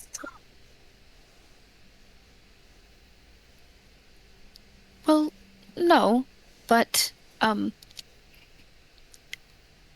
it's not that it's worse or that it's better. It's a little bit more of a parallel, and I wouldn't want to put you through that. Again.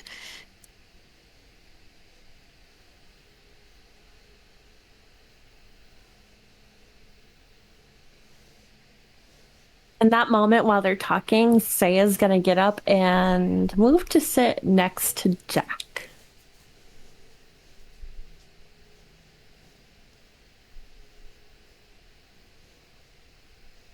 And at first, she doesn't say anything. She just kind of stares at the fire.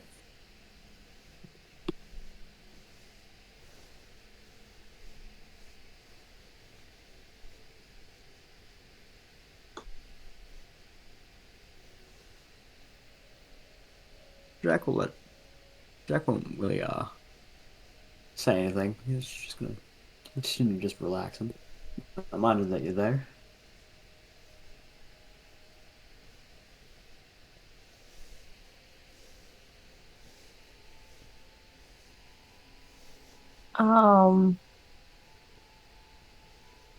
She kind of she looks at everyone else and kind of, do you guys remember what Azazel said today?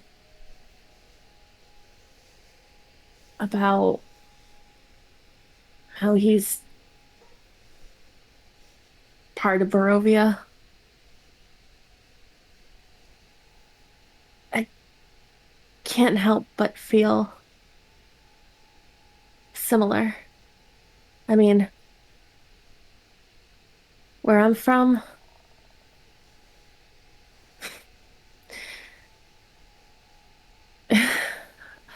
I'm dead. They've probably marked me dead, not having been able to contact them, unable to. And no, actually being transformed into something and changing so much, I just don't really feel like I have a place to belong anymore. But I refuse to stay in this place. I've hated it. I've hated this place since I got here. So I was thinking, and she kind of looks at Jack, that maybe I don't have to stay with you guys if you don't want me to, but just to travel with you to a new place and start a new life. I mean, yeah,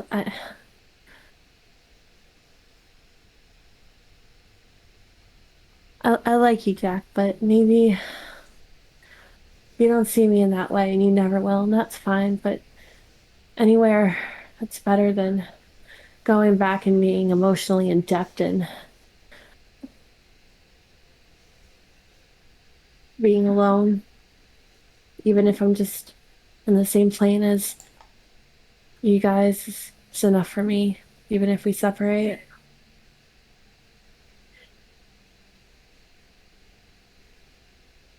We don't need to separate.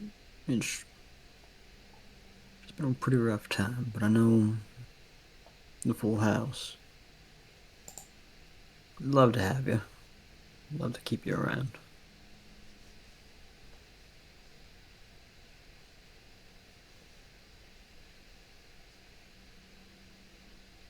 You come with us once we find a way to get out of here.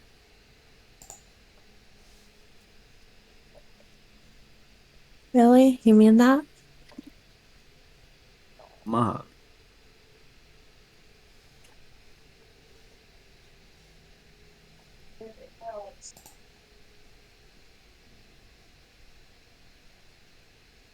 And she just kind of moves closer to him and puts her arm around his shoulder, puts her arm around his, and just kind of leans against him.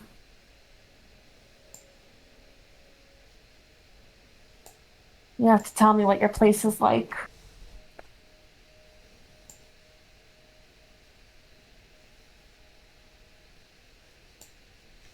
It's good, bad,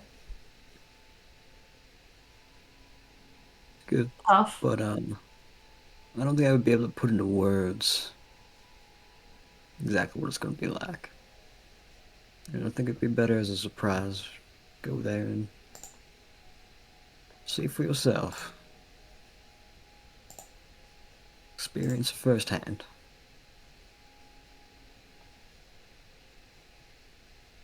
And then she's gonna look up at Amira and Sonder. Is that okay with you two?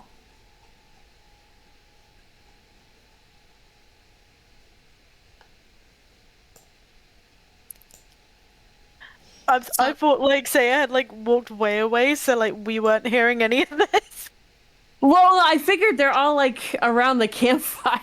No, She's Jack looking up is. stuff. Jack has sat away from the group. I just said that he was close enough that he could hear what's going on. Because you Just weren't being kidding. subtle about Never it. mind. Well, that after. Never mind. Just kidding. She turns around like, "What do you guys? Oh," and they're just like a What? few feet away. I What thought did you guys say? were like. I thought you guys were like right there. You gotta speak up. Perception's My ears bad. aren't what they used to be.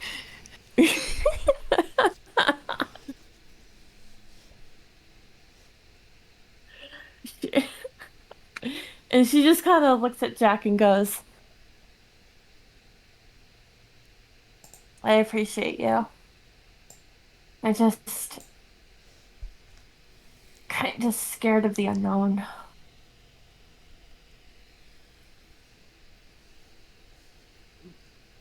Alright to be scared of the unknown.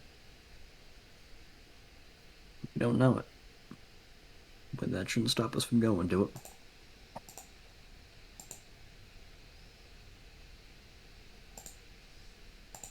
Mistakes will be made. Heck, we've made a few. We've made more than a few. Well, I have, but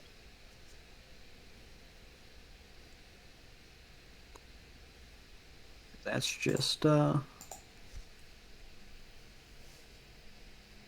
of being alive, I guess. It's how we learn, how we, go forward. and we'll stick together. Yes, we'll stick together. Because even if we're not a group anymore, I'm still gonna call you leader.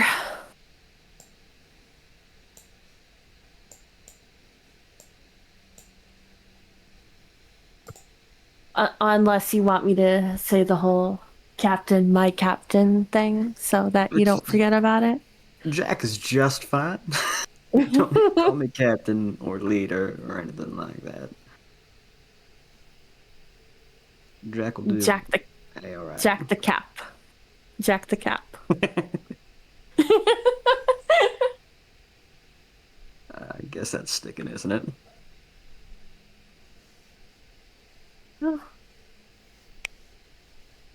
It can stay between us. They don't need to know about it. Fair enough. But yeah, she's just gonna stay clinging to him. Because she's tired. And Jack is comfy to lean on. Okay.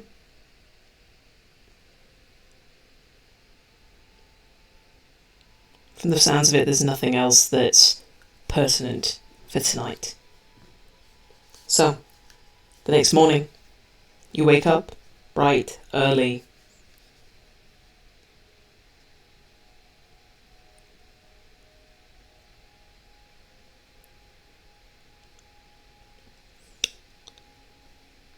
You make the way up to Ravenloft. Did we get a long rest? You do get a long rest, so everyone can long rest. Click them buttons. Thank you. You make the way up to Ravenloft.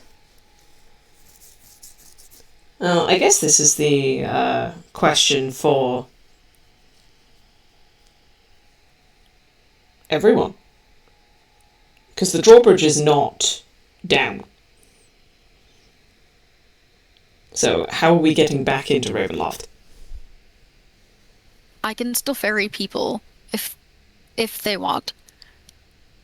That would be fantastic if you could, because I can't make this jump. Yeah, Sandra will kind of just like nod and become eagle. I'm assuming that Aurora and Azazel are waiting for them to arrive, since they knew that people were coming today.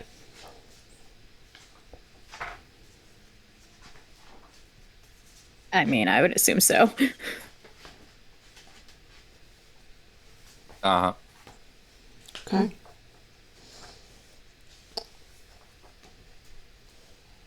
Is like Irina and Esmeralda also tagging along, or is it just us? Irina has tagged along.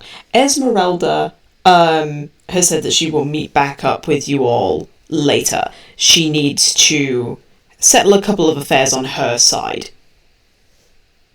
She's gotta go talk to fucking Rictavio, or whatever the fuck his real name is, Van Richten, probably. So I don't blame her. But she said that she would meet back up with you later. And she knows where you're going.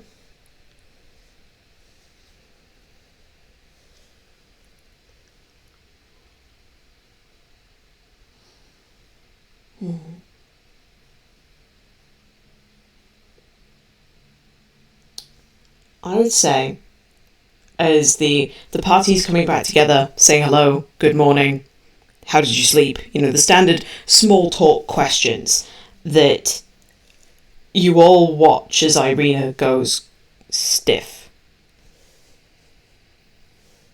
And you see her eyes shift colour. Oh god. And she begins to walk towards the back of the castle. Yo. It's Tatiana now. Just following behind her, making sure she's not gonna put her leg through any more crates. For your reference, Azazel, all of them had passed. So there is no new friends. Even with the HP build? Yes, Nothing would work. Copy that. they had been dead for too long. There would be a nice fire smoldering out front. But she moves through the gate, past the battering ram, towards the far back of the castle. There is essentially a balcony that overlooks the sheer cliff face that drops down into an abyss that is the edge of Castle Ravenloft. And you watch as Irina begins to drag herself, almost, her feet leaden, towards this outcropping. Sonder is going to make sure she doesn't throw herself off the fucking balcony and kind of just like at the ready, kind of like hands out to his sides, like just if he absolutely needs to, is going to tackle her away from the edge because he does not want a repeat of the whole pool incident. So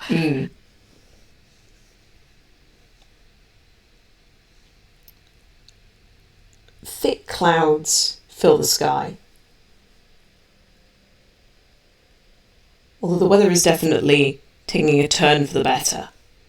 It's a chilly morning, mist still clinging, but you can see the land of Barovia visible far below. Rest has come to this valley for the first time anyone can remember.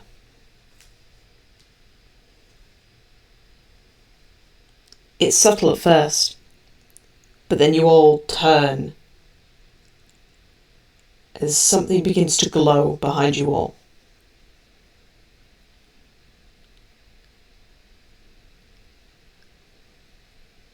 Turning around, you see A man who definitely was not there before. In shining armour and a flapping cape. It's a full suit, head to toe. But as he takes off the helmet, you all have a moment of stuttering as an almost perfect mirror reflection of Jack is now looking at you. Hi, Sergey. Nice to meet you. He's definitely better looking. He has longer hair, where it's been very similar stylings to Strahd. It's been swept back and curls around his ears and meets probably about shoulder length. But other than that, and a difference in eye colour, it is a very striking resemblance.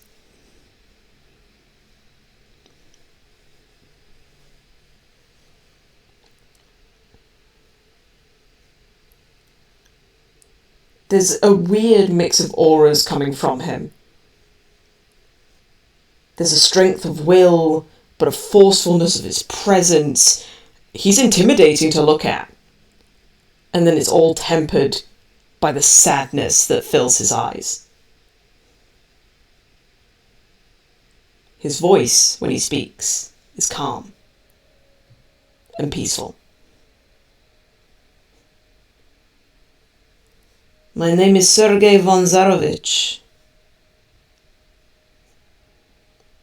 He reaches out a hand to Tatiana Irina. Tatiana, the time is at hand to rest. Come, my love and wife. At that point he holds both of his hands out, just gesturing for her to take them.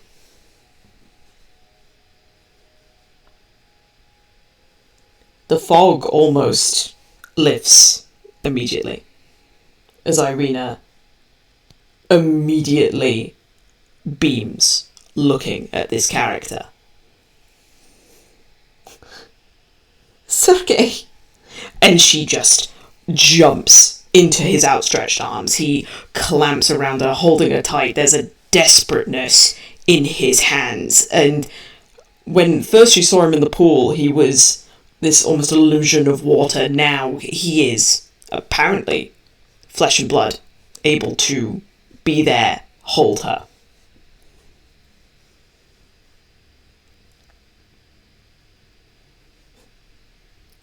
When Sergei eventually lets her go, Irina turns to you all with a sad smile and says, "Through these many centuries we have played out the tragedy of our lives. Now, with our deepest gratitude to you all, that tragedy is over. It is time for joy to begin again."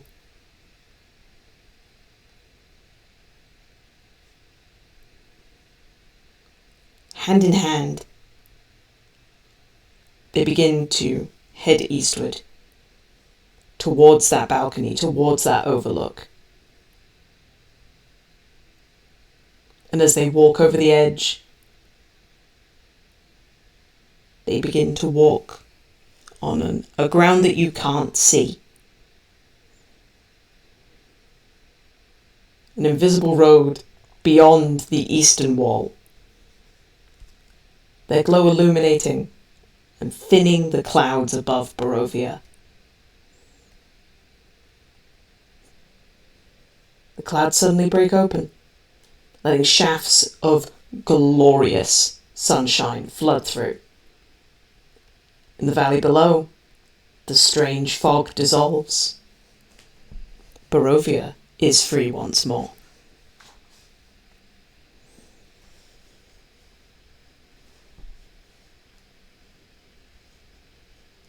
Thea's just gonna look at Jack and go, "Wait, I thought you and Irina aren't a couple?"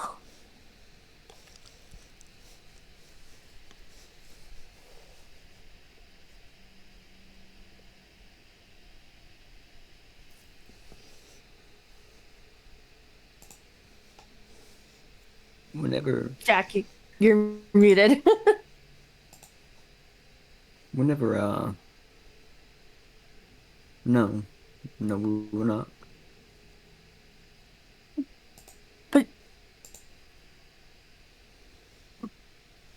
but you always seem so close. So I thought.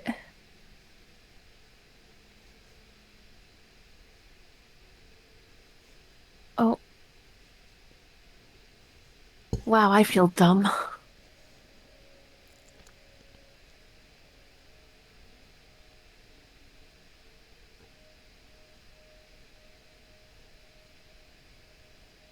How are we gonna tell her brother that she walked off into the sunset with a ghost?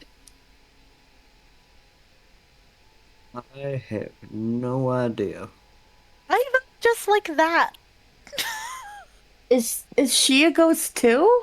I mean, she was flesh and blood when she hugged us, but I'm gonna just assume that like you know about the lack of soul situation in Barovia. Souls get recycled here. they don't have soul She's thing. been reincarnated, is what Amira's trying to say. Many, many times. The The soul can now rest. The simplest explanation would be her soul is at rest and she's happy.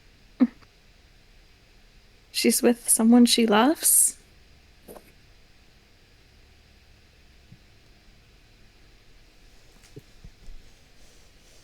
So sad. I thought she's gonna stick around too. This isn't sad. This is a happy ending for her. I know. I just.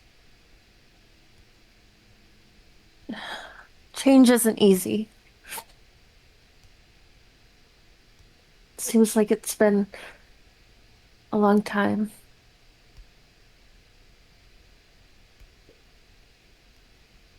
I'm happy for her though.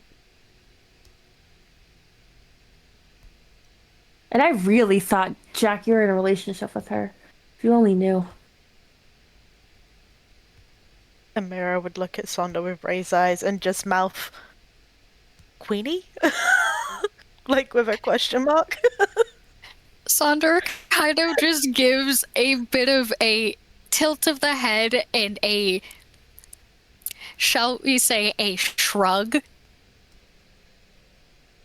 It was none of his business, so he never asked, never looked into it. He was just happy that he had friends. Amira would just kind of like nod and just like, okay, cool, staying out of it.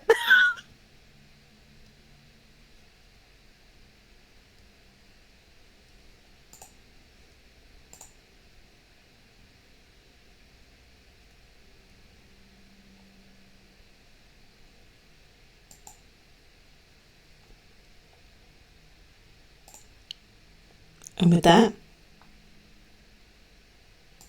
we move away from the analog storytelling and we begin to look into your futures, immediate, couple of weeks from now, couple of months from now.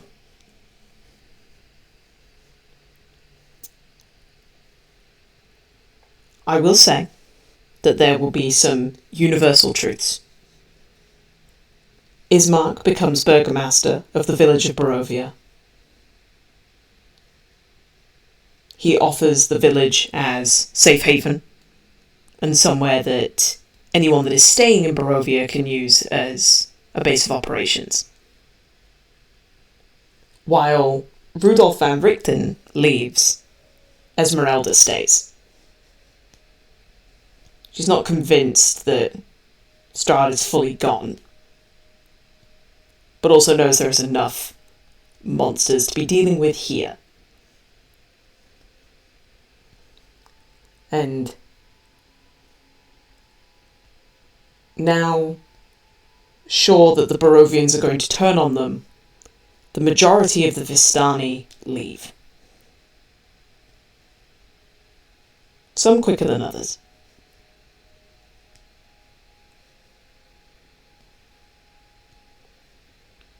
Is there anyone that particularly wants to go first?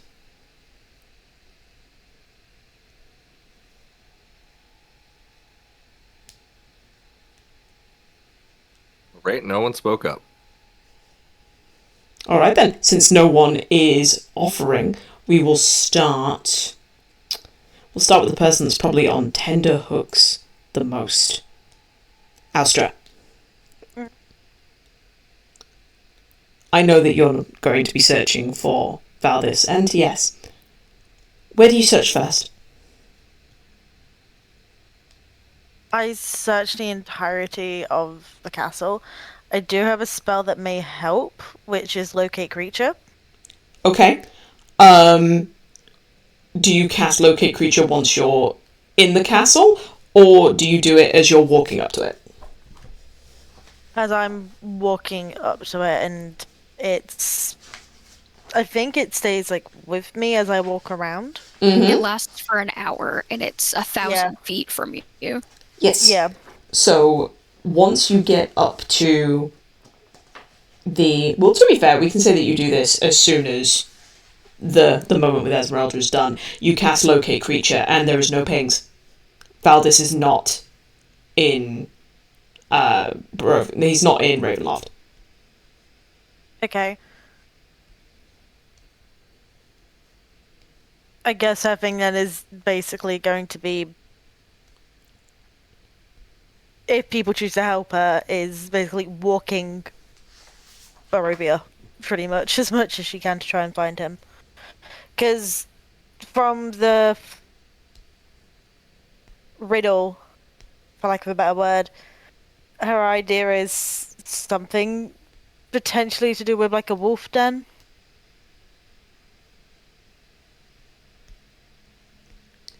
So if people are willing to help her, like, go and have a look at the... Because there was... You said there was, like, werewolf dens or, like, wolf dens or something in, like, Barovia, so would have a look. Mm-hmm. Yeah, Saunders totally down for the Bloodhound idea, and helping you find Valentius. Yeah, Okay. so it would help too. Would grab Val's pack from the Blue Water Inn as well. Okay. Are you doing a, like, west to east, east to west, north to south? Like, how are you tackling this? I don't have a map, so...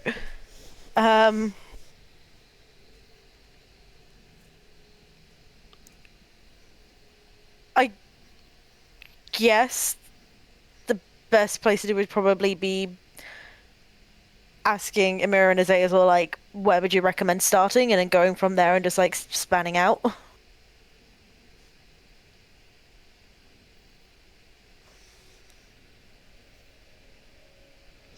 Yes, I guess, because well,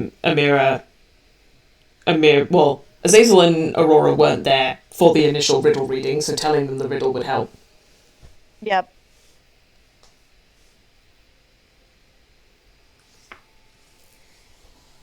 We need everybody's brain power for this one, lads.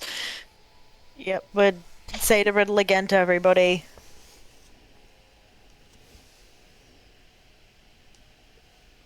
All What do the you dark want? green What is those forest. Oh, bloody hell. Okay, cool. Um...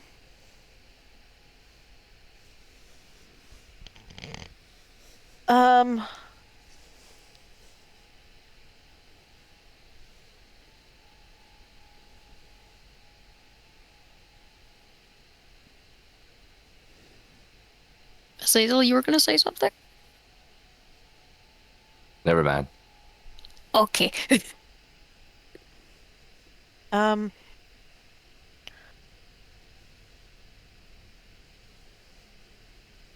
I'm gonna guess K is the castle? J is... J and K. K is the literal castle. J is the beginnings of the gates. Okay. So for your scale, it might be hard to see it on that map, but if you zoom in, you will see hexagons. Yep. Each one of those hexagons is 1,300 feet. Oh, Jesus. Right, okay. So you will be able to cover essentially a hexagon in the immediate casting of the spell. And then because in an hour you can walk 4 hexagons, you can clear 4 hexes per casting of Locate Creature. And I can only cast it once a day. Mm-hmm. I can help, I guess. Give me Val's pack, and I'll see if I can sniff him out. Yep, cool. Because I have Locate Creature, but I don't know Val, so I won't be able to help with that, unfortunately. Would a drawing help? Because, like, Aurora can draw. Aurora already has a drawing of Val. I'm I'm sorry, pretty but sure hearing you you have to know them. Hold on.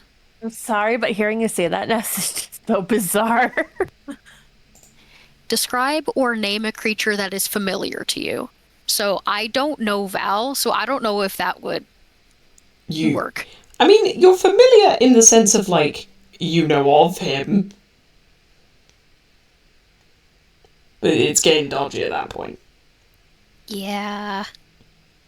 I guess start where, like, there are wolf dens or... Because it mentions an eye, but the thing is, like, Amira would probably pipe up that I can't claim. Could that be in reference to Babala Saga?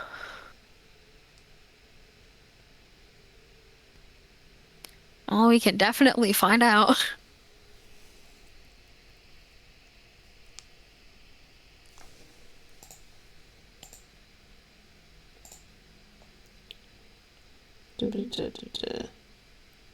Everyone just roll another intelligence check for me. Just straight intelligence.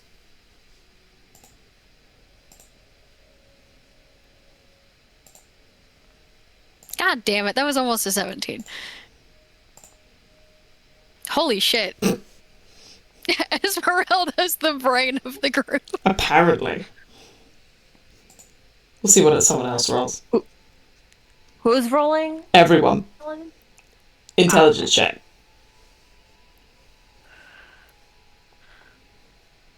Oh. I'm guessing that one was for Amira.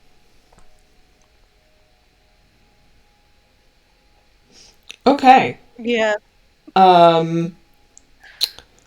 Sonda. You're not really sold on the Babala Saga idea.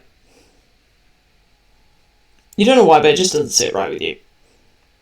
Understandable. Same for Austra. You're like, I don't know why, that just doesn't sit right. Same with Jack. Well, Alsha also doesn't know who Babala Saga is. So. Yeah, but it's also the thing of like, yeah, why is this random woman coming up? It's like, that doesn't feel right. We've got a 17, a 14, 15. Saya and Azazel, they're mentioning an I and being like, well, I said it.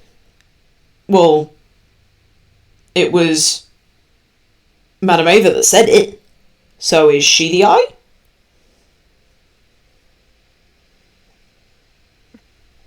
Alsha would let them know, like, Madame Eva wasn't fully herself when she said it, and when she kind of came back round to being herself, she couldn't even remember what she said. And that's when it clicks. Amira, Esmeralda. The I is whoever was talking through Madame Ava. So the I is Mother Midnight. Fuck. Okay. But that adds another layer to it. Because if she can't claim him and can't own him, then that's another layer.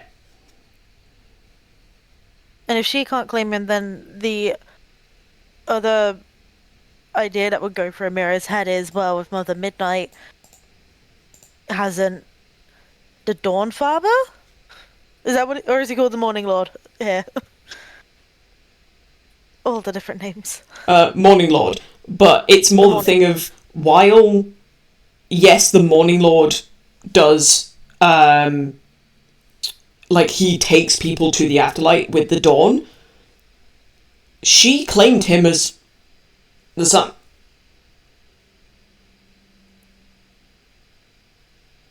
Like, she had claimed him, marked him with a moon.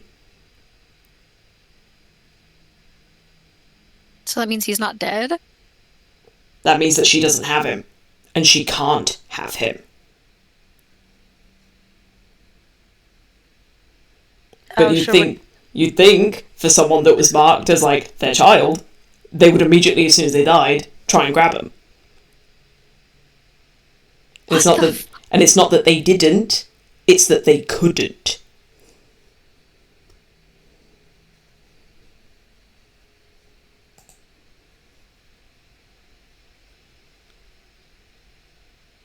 Right, so hang on. So are you saying that Mother Midnight and Madame are the same? Spoilers. I could have told you that. I was gonna say they sound the same. Yes, but so do a lot of gods. This is true.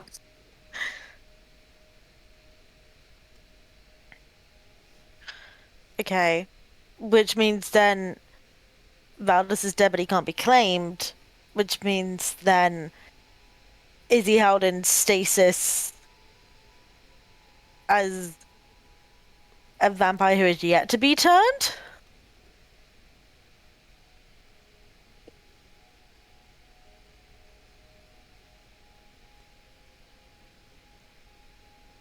I don't really know how it works between, like, trying to turn a dampier.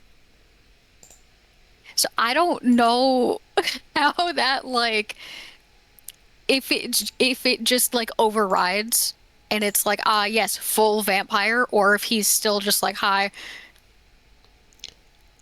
Azazel, your cogs begin to turn as you remember what's in your bag. Yeah? What about what's in my bag? Oh, god damn it. Is he in the phylactery? Is he in a teddy bear? Fine. So just kind of like puts his head back and pulls out. I have his fucking teddy bear. It's a phylactery. What? Fine. Look, I was going to sell it and do things with it. Horrible things. But I'll be a decent human being. That's TS's teddy bear, not Valdis's. Dude, I know this. He has his teddy bear. Why did Okay, yes okay, have a phylactery? Look, long story short, I'm TS's father. Inside? What? You can roll an inside check on that if you want. I wanted an inside check on that. God damn it. Incite me, bitches. Incite me. The 24! Hang on, I gotta find the button. There we go. Hang on. Well, fuck, That's I a believe private- you. There you go. Yeah, you know what Aurora is going to I- as well. You know what? You know what? You know, I'm using the sorcery point to double roll that because I don't like what I got. I've been holding Okay. on to this for so long. No one believes me, of course. Aurora's just curious. There we go. I like that. I like 18 better than a 7. Azazel is a slippery character. He is one of those people that none of you really trust other than Aurora, but as far as you could tell, he is being truthful. I didn't know you had Come kids. on. No, come on. The dice don't lie. He rolled like a 32 or something on that fucking deception. I'm calling it right now. As far as you know, he's being truthful. All right, look, he didn't want anybody. Like, I wasn't there when he was even younger. And that's why me and him were kind of always butting heads. I left for a good reason. He didn't trust you. No. Look, if your dad left and you didn't know why, would you? Amira just pipes I'm- up. Speaking from experience, I don't trust my parents. So this is believable. So, look, his mother, well, she was dabbling in things. Lovely lady. I'm not talking about it. Sorry, I probably should have told you I had a kid.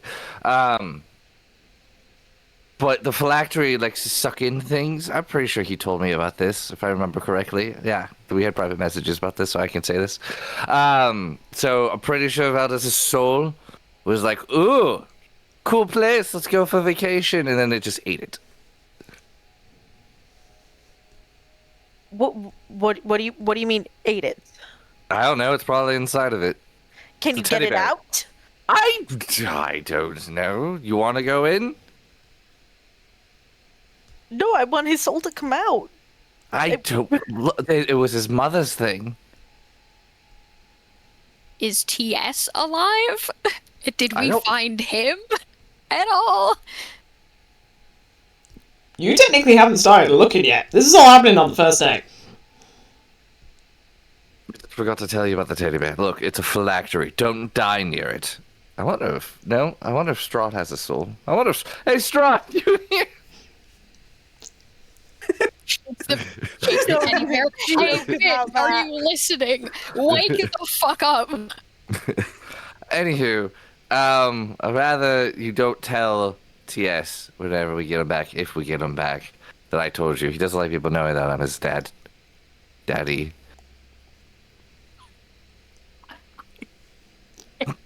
Amira just pipes up again and says, I think we should take this to Orma. I was going to pawn this off, but that's a good idea. I mean, if our friend's soul is in there, They could, but we could also have Strahd's soul in there, which is more important. I'm kidding. Fucking do it.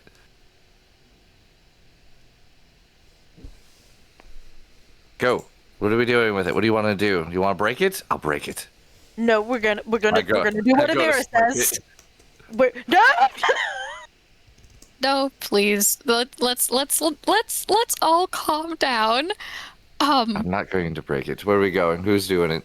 Who wants Going the to teddy bear? Ava. I'll take the Okay. teddy bear. That's fine. You can have it. I don't think they want to see me right now, so I'm going to stay in here. I take the teddy. Well, Aisha takes the teddy bear very tentatively and It's not that literally breakable. hugs it to her chest. It's not that breakable. Okay, so we know that Val is dead. We just don't know where his body is, and his soul is in the phylactery. I have 50-50. I really don't know if it is or not, but that's a good case scenario. Okay, cool. Well, how does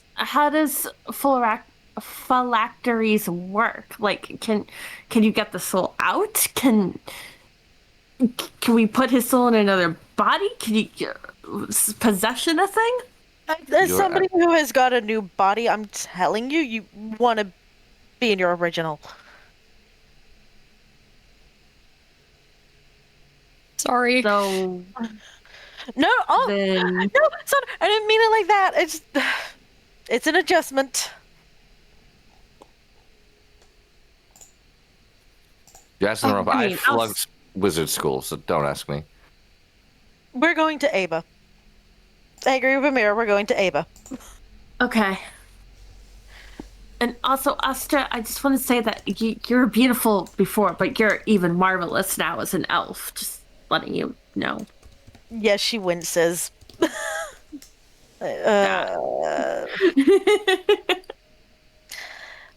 Please don't ever comment on my looks.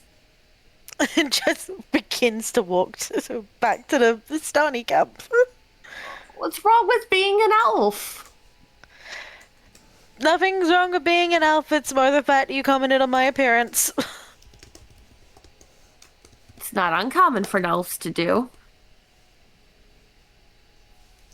Austra, she doesn't really like to be, she doesn't like her, physical body to be called out. makes her a bit uncomfortable. Just gives Saya like a pat on the shoulder. It's nothing to do with you. Don't worry about it. She's not an elf, so she doesn't really know about elf culture, but that's what we do sometimes. So that I understand. Sonder kind of winces a little bit, but kind of just pats her on the head, like, I'll tell you when you're older. So, for the sake of time, Madame Eva looks at it, holds it by its foot, shrugs, tells you she's got no idea.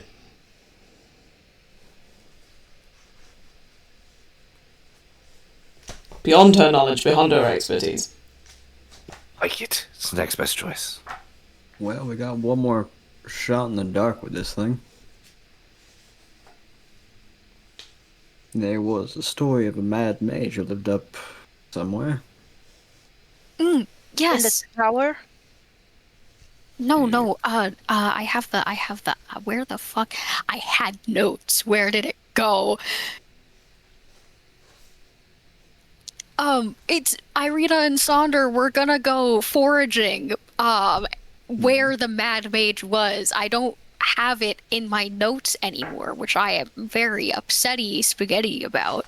But I did write it down somewhere.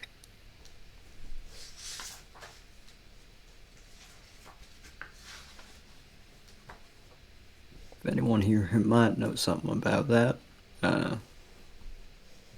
it'd probably be the one.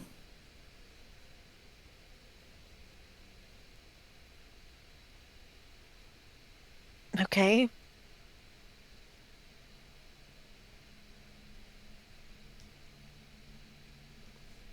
Right? You go to the mountains behind Lake Barazog. There's a big difference between saving a girl being drowned here, being thrown off a boat, and now walking through the woods.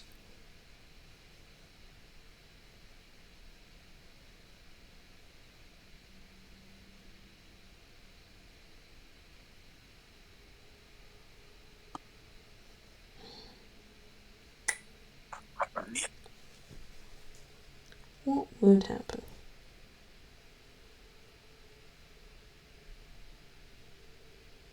Okay, I'm going to need everyone to make a dexterity saving throw for me, please. Oh, right. Shoot.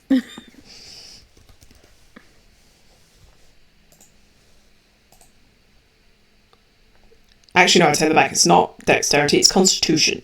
I'm looking at the wrong spell. Okay. Then change mine from a 22 to a 15. Okay. I would. Oh, never mind. I'm not proficient in it. Since I get all of it back, can I use a psionic? No, that's ability. Can I use a psionic die for saving throws or just ability? You didn't need to check. It's just an ability check, so I'm out of luck. Okay. I'm going to roll damage, and then I'm going to figure out who has failed.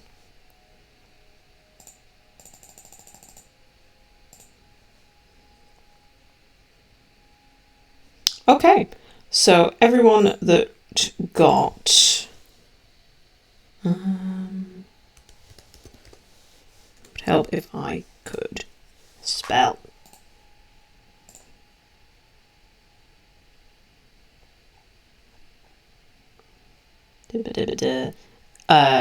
A 16 or below has failed. So you take the full 38. Ow. People that got a 17 Ow. or higher, you got half of that. So that becomes 19. What damage are we taking? Cold. Because that freaking hurt a lot. What spell did we get hit I with? think I have resistance to that. So then you would take the half and take 19. As you just have to hear yelling from the wood. You think my magic has grown weak? Think again!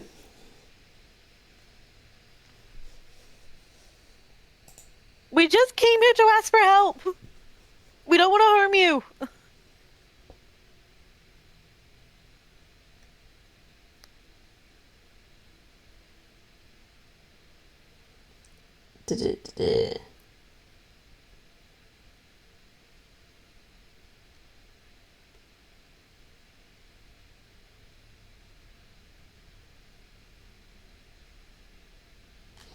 Let me roll this very quickly.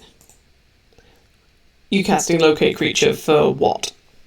No, that was on me before. I'm taking the concentration off. I That don't know why it put it is in fair there. enough. Yeah, don't listen to that.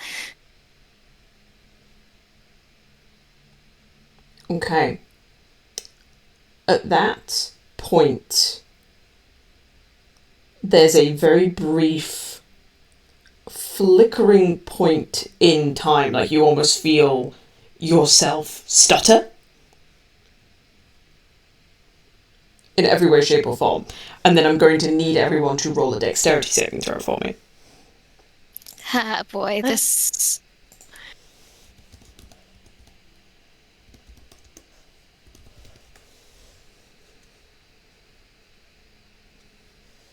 28.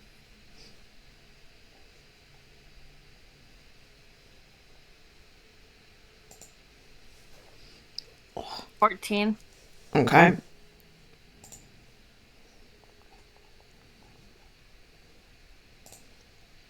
So, same again. Everyone that gets a 16 or below is going to take the full effect. Whereas people that got, what's it called? 17 or above will take half. I'm gonna burn a mass cure wounds. Okay.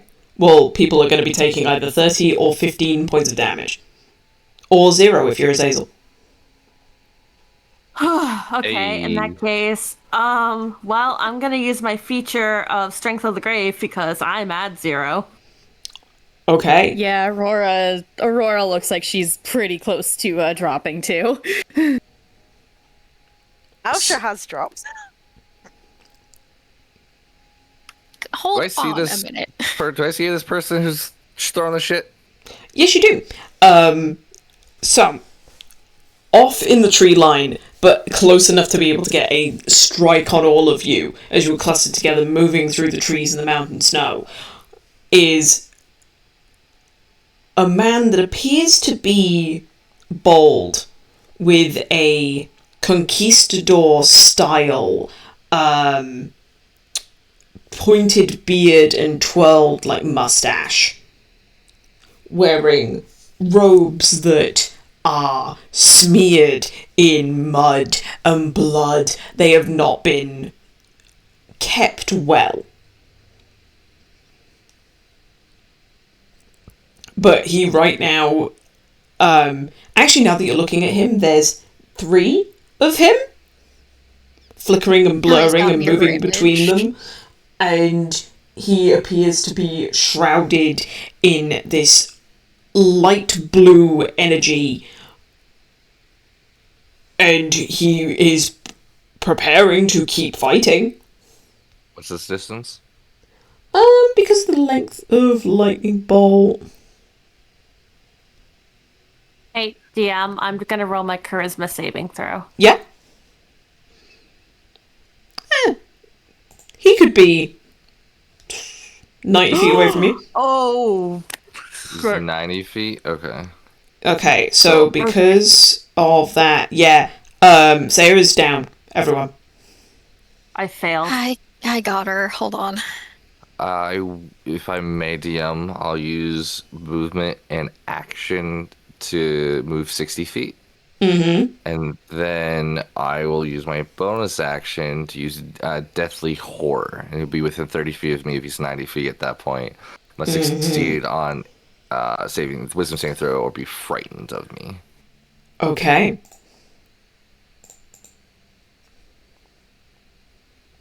He He needs to be fails. 17. He is now frightened of you. Oh, right. So if he's within direct eye contact with me, he's gonna have disadvantage on all of his shit, and he must use his movement to run away from me. I want to upcast that No, actually, Who are you no, he's a casting that DC. on? myself. Yeah, that's fine. Yep, so as long as he can see you, he is frightened. Yeah, that's my full turn.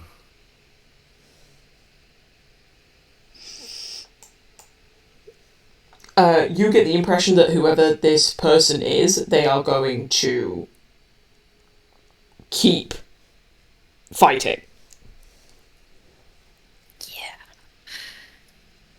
How far away did you say they were?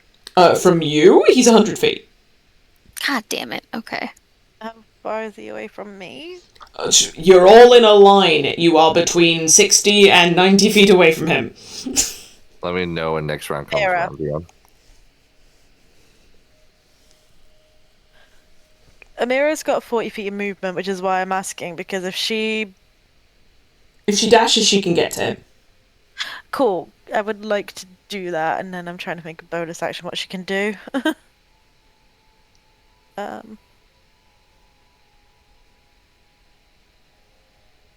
Yeah, but she would cast Spiritual Weapon, and I guess she'd go at one of the multiple images. Or can she try to just like run through the different images and see if she just like slams into one of the bodies? That's not how mirror image works. You would technically slam into all of them. Okay.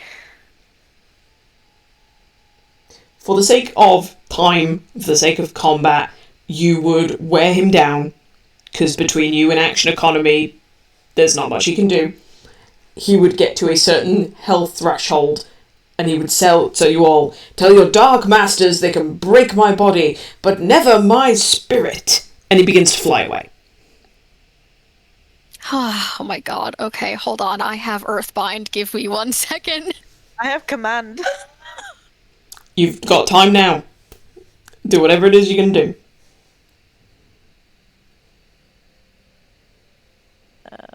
Strength savings throw. Okay.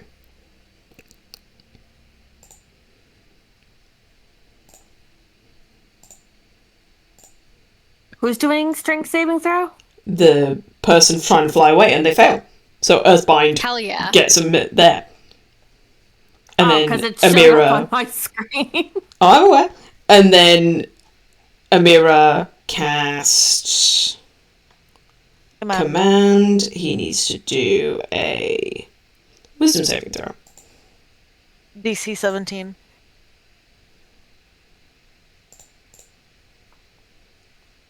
Which he passes. So while he is bound, command doesn't work. Yep. We see him in the Saunter- sky. Go for it. Oh, I mean, right Can now we see he's... him in the sky. Well, no, because he's been bound to the earth, so now he's technically in front of Azazel. I'm going to go to him. I want some help. I want some health back. I'm going to take it from him. Okay, please don't kill him. We're trying to get his help with the phylactery. I will heal you more later. Can we hold off? We're trying to get this guy us, on our please? good I'm just gonna ask him. I'm literally just gonna say, can you please stop hurting us?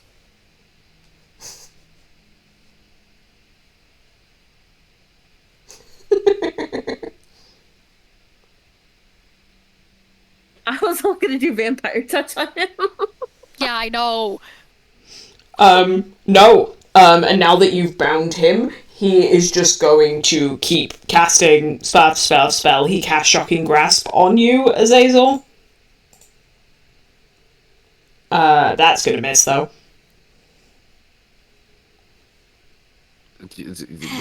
No ways we could talk this out?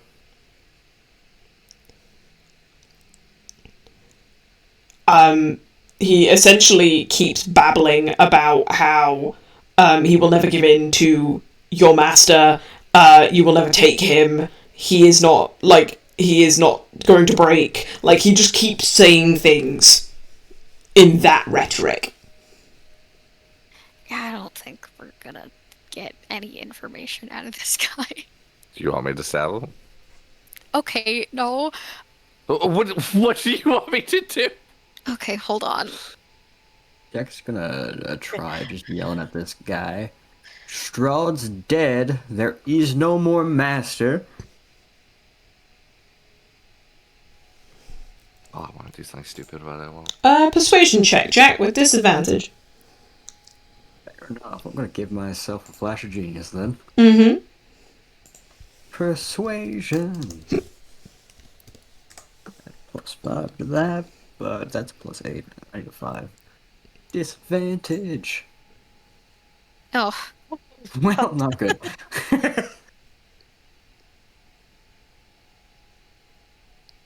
Thea just like wants to kill him. Not even gonna lie. No, not yet. Feel like the hyena. Can I just pick off one of the little sick ones? Yeah, no, Jack. He continues with his ranting rave. Figured as much. Keeps lashing out at anyone that gets near him. I can't cast another concentration spell, so I can't cast Charm Person. Somebody else has to. The only thing I have is command, so I can try that again. I don't know what that we will. kill him and bring him back gives us more options than him keep attacking us. You want me to waste a 4th level spell on this fucker? You Okay. don't. I'm sorry. Do we not have a paladin with lay on hands? Yes. So how about I just stabby stab? Everybody stabby stab. It goes down 1 HP after tied up. Action economy. I don't think killing him is going to make him like us anymore. No, but he'll be tied up and can't cast anything anymore to where we can slap him to hell and back or leave him there to be eaten, depending on his choice. Is this guy human, or is he Yeah, something else? as far as you can tell, he's human. Cool. Okay. You feel like the spell should have worked, but it doesn't. Something blocked your magic. Not command. Yep. Okay. Can I have everybody gather around him for 1 second? For Amira, 1 second, I want everyone around him. while everyone is gathering around, make me an Arcana check, please. Mm-hmm. Zamira. Yep. You just love having me roll my dump stat. I mean, you're the one casting spells. 14. You got no clue. Great. Cause I'm gonna cast this, and hopefully, if I'm thinking what I'm thinking, if everyone gathers around him, nowhere for him to go, but he can't see me, then maybe this should work. I mean, he's already frightened of Azazel. We'll frighten him more. Not how that works. That's not how that works. It won't stack. Damn. Never mind. How much HP is he on, DM? He is bloodied. Okay, because my next thought was trying to cast sleep on him. Yeah, that doesn't hit. Carry on. Do you want me to roll for sleep? If you're casting sleep, Yeah, we'll give it a try. Oh, it wants me to do a target thingy, but I only want to target him. well, you can't. It's a sphere. And then it affects everyone in the sphere. Oh, come on. Well, she would move, basically, so she would only just get him. Well, everyone's crowded around him right now because of the fear.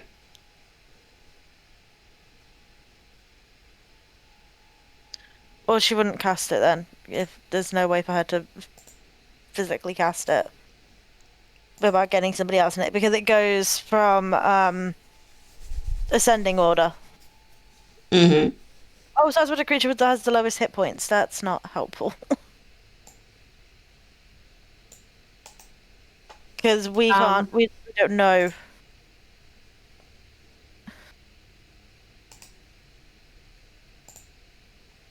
Starting to think we need to just fucking knock him out.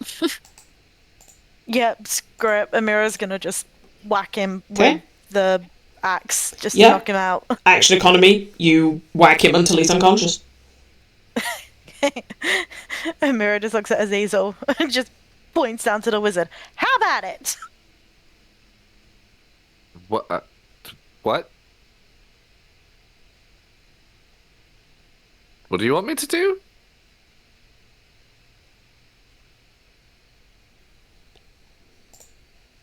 Hello? You had an idea about what to do with the wizard. Oh, Knock him out. I had completely was going to do something else completely different. Wait, hold on. Do I recall, like, wait, really, like, do I know if my spawn retain their memories and knowledge? Yeah. You could just turn them into that. We have to wait till tomorrow. That's fine. I'm not going to do that right now. Who has rope? Amira holds out. I have lightning lure. That's not what I asked. Manacles. Give me the manacles. Give me the rope. Yep, would. Okay, cool. Thank you. I'm gonna put the. Do you have the key for these? Actually, don't worry about it. I'm gonna put the manacles on so his hands behind his back, and then I'm gonna weave the rope between his fingers, his wrist to his legs, so he can't do anything with his little finger casties. You can do it. It's like wrapping. It's like wrapping our hands for boxing. Mm-hmm. But with If rope. we need to, we can also just break his fingers. I just look over to Sonder and I go. I put my hand on your shoulder. I go. I'm so proud of you. Is he still like awake and all that? You're growing up to be such. No, he's been knocked out. He's been knocked out. Okay. This is all happening while Azazel is forgetting that he's met a lich. He's a lich? When you went to the Amber Temple, you dingus. Oh, yeah, that one, sure. Wait, is this one? Yeah, okay, what about him? I'm sorry. I won't lie, I am incredibly lost, and I'm trying to, like, map things out, but I've been so lost for so long that I'm here for the ride. Yeah, so people found out about the phylactery. They are so desperate to get Valdis out of the phylactery, they want to get it destroyed.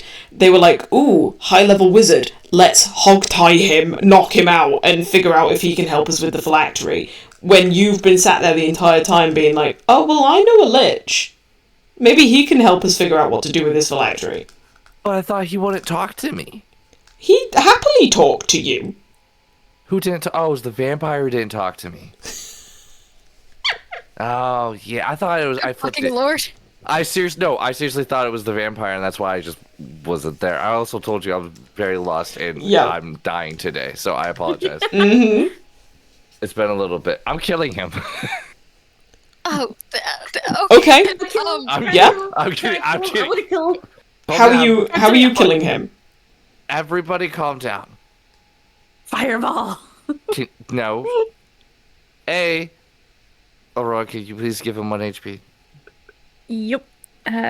She will lay on hands and do that for him. Okay, I'm going to lean over him and I'm going to be like, Strahd's dead. Are you going to be an idiot or are you going to talk?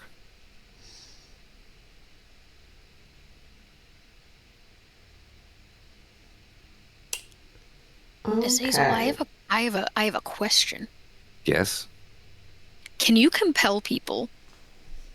No, I don't have that power yet, which is why I was trying to. Well, that's why I was trying to drink the blood of Strahd before he died, but then I don't know what came of that one.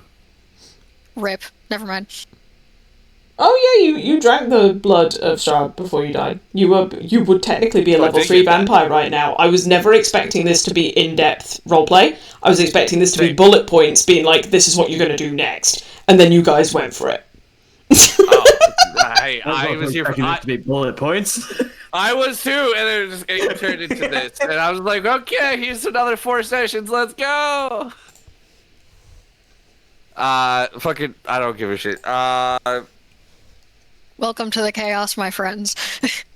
I'm just, my brain no work. So whatever needs to be done, be done. The fucking lich thing, I say I know where that is.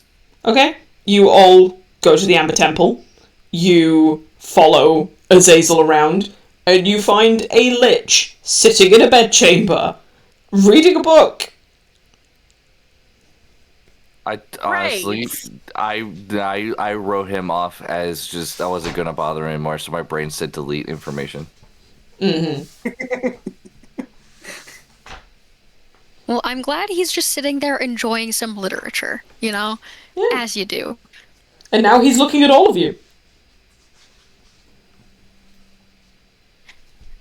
Saya's just gonna go, tell us how to break the teddy bear, and we'll be on our Okay, way. no, we're not starting off with that. Thank you very much. No. Hush. So All there right. are some souls in this phylactery, and we would like them out safely and unharmed.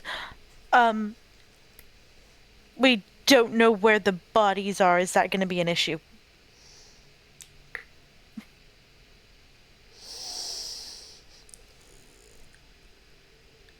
There's no hi, hello, nice to meet you out of, like, anybody? Are you fucking kidding me? I thought we were going back to bullet points. Are we going to roleplay? What's happening?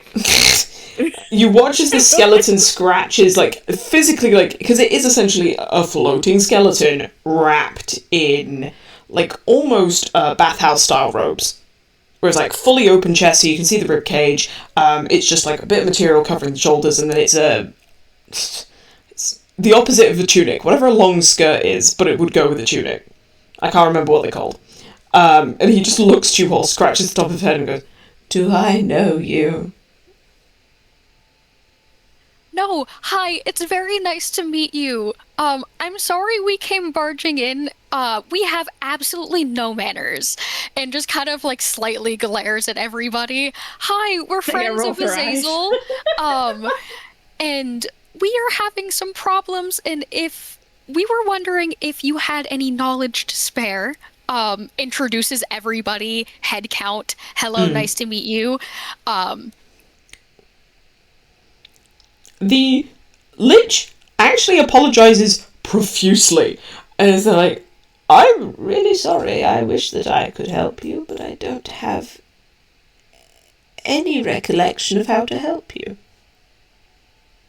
And he just stares at you blankly. Like, yes, there's intelligence, but there's no memory here. Oh, that What? sucks. An all-powerful lich and you don't know what to do? Mans has lost his memory. Somehow. Sorry. I am so sorry for, If anyone wasting your has greater restoration... Okay, so that I might be able to do. I Hold have on. resurrection. That you do. Let Save it me, on to yeah. that bad boy. Okay, yeah, I'm just, as long as you promise not to be, like, mean, or hurt anybody, pinky promise. Pinky promise. Yeah. He holds out a pinky bone to you. Oh All my right, god. shake on it.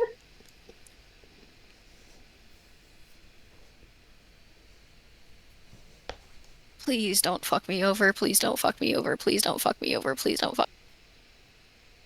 If I can find it, oh my god.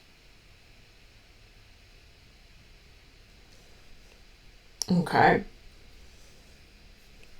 Yeah. He made a fucking promise. With that, you feel the finger, like, curl tighter.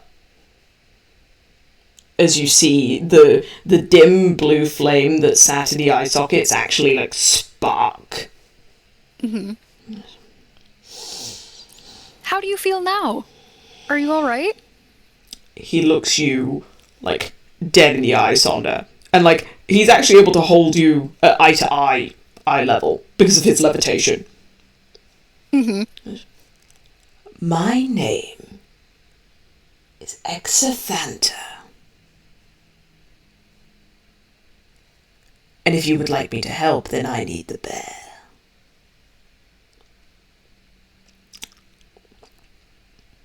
Alsher is clutching this thing tight to her chest. He just kind of holds the other... He's still holding the pinky promise, but he holds his hand out. You know, I need the bear.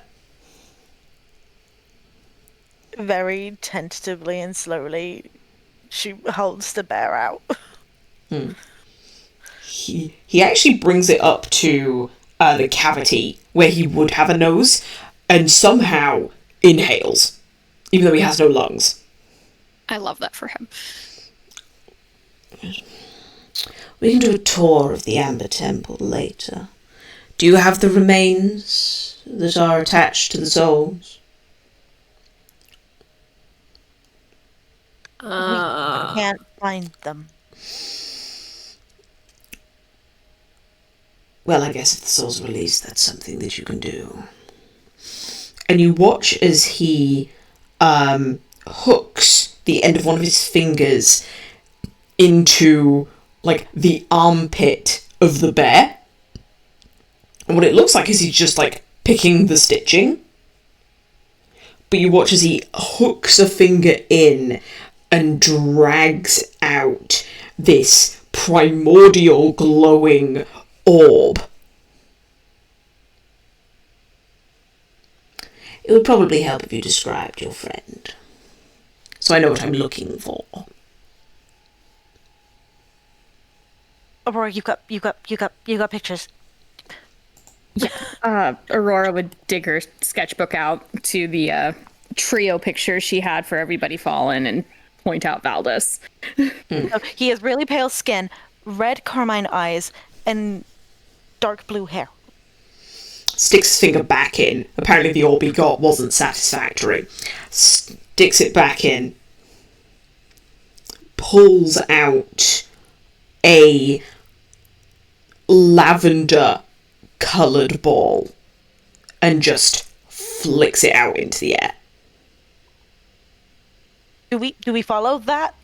No. But at the very least, the soul can now go to whatever afterlife it's craving. What? Or where it is judged. You I didn't thought you have... could bring him back to life. You didn't have any No. remains. I can't put a soul into the ether. Why didn't you tell us that we need to get the body? We gotta got the body! You just said you couldn't find them. Oh my god. I'm doing what I can with the information you give me. Oh my god. Alsha just drops to the floor. You either find the remains and cast a resurrection spell, or you cast one of those newfangled magics that can just build a new body. Yeah, Sonder kind of just, like, holds a hand up. I still have some of the oils. From... Do it, please, do it. Is it just the one? You leave that upper soul where it is. Oh my gosh, okay. Stitches up the bear, using his finger to close the incision. And Pyramid, don't touch the soul. he actually tucks the teddy bear into his ribs. So there's now just a bear head poking out from, like, his breast. We gotta find TS's body. And please just cast that upper spell. Yeah, I'm working on it. Thank you. I hope you know this takes an hour to do. So Sonder just fucking plops down on the floor and is like, alright, okay, so this isn't lays out his cloak. Okay, so you can't do it right now, because you don't have any body from Valdis. You need to touch a dead humanoid or a piece of a dead humanoid. Does it have to be Val specifically, or can it just be a dead body? Provided that the creature has been dead for no longer than 10 days, the spell forms a new adult body for it. So yes, Okay. you need the body of the dead humanoid. Cool. Let's Okay, go so at least we rob a have grave. his soul. His soul is here, so that's fine. We just gotta find his body. Or just a piece. Let's go of it. rob a grave. Bearing in mind that it is the 18th now, probably even the 19th, and Val died before the Festival of the Blazing Sun, it's been longer than 10 days. We don't know where he is anyway, though. Yeah, but I'm just saying, for the people that are wanting to reincarnate, it's been longer than 10 days. So even... Okay, Yes, so it's I am. at the time of, like, full body death. So even if he's been turned, like, that doesn't count. Like, he died when he was You don't turned. know if he was turned. You know what? That's so fair. Okay, yeah. You just know that it's been more than 10 days since the Festival of the Blazing Sun. Well, if we bring him a body, maybe he can do something with that, so... I guess we gotta go find Val's body then. Okay. So then the quest becomes searching for Val's body. If anything, I would say that you find TS's body first. Okay. Ew. Because while searching for it in the forest surrounding Argynvostholt, you see him walking around. Hello? He's walking?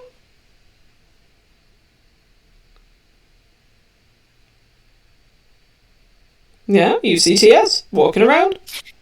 Azazel, Yeah? go get your fucking son. What the fuck?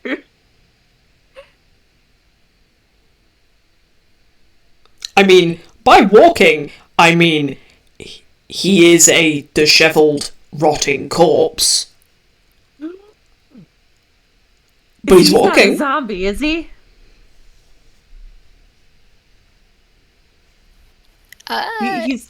He's not Is a he- zombie, is he? Is he intelligent? If any of you are going up to talk to him. Yes.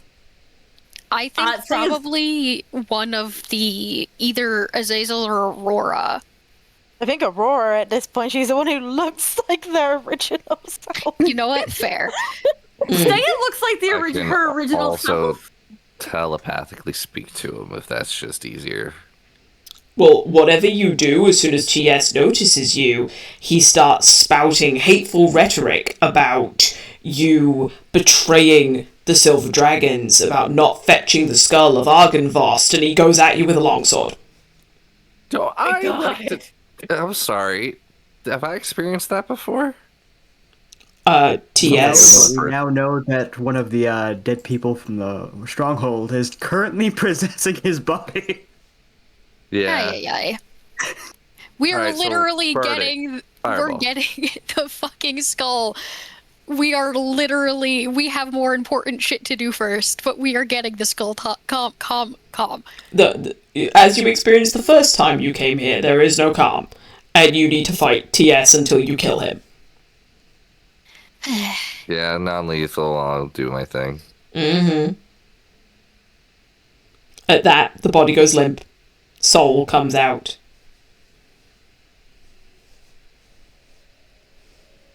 Oh my god. Azazel, I think we need to find that skull tonight. I think we need to find a skull now. Okay, so while you guys are looking for a skull, Sonder is going to become a bloodhound and try to find Val's body. Okay. After's gonna be going with Sonder.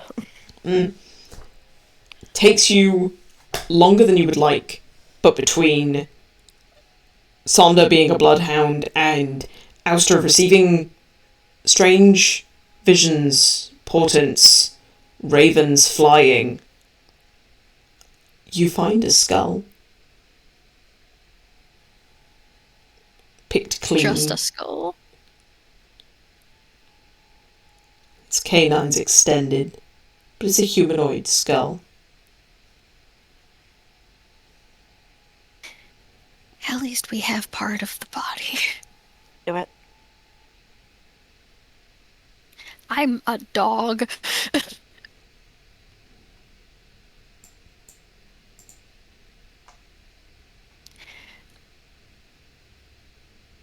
So, Okay, so if we're going, okay.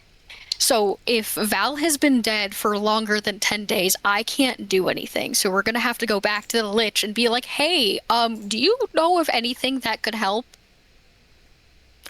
Because I can't do anything if he's been dead for longer than 10 days.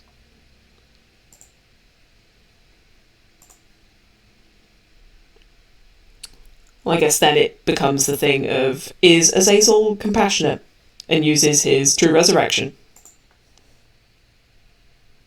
This is for TS, correct? No, this is for Valdis. You could use it for TS, to be fair.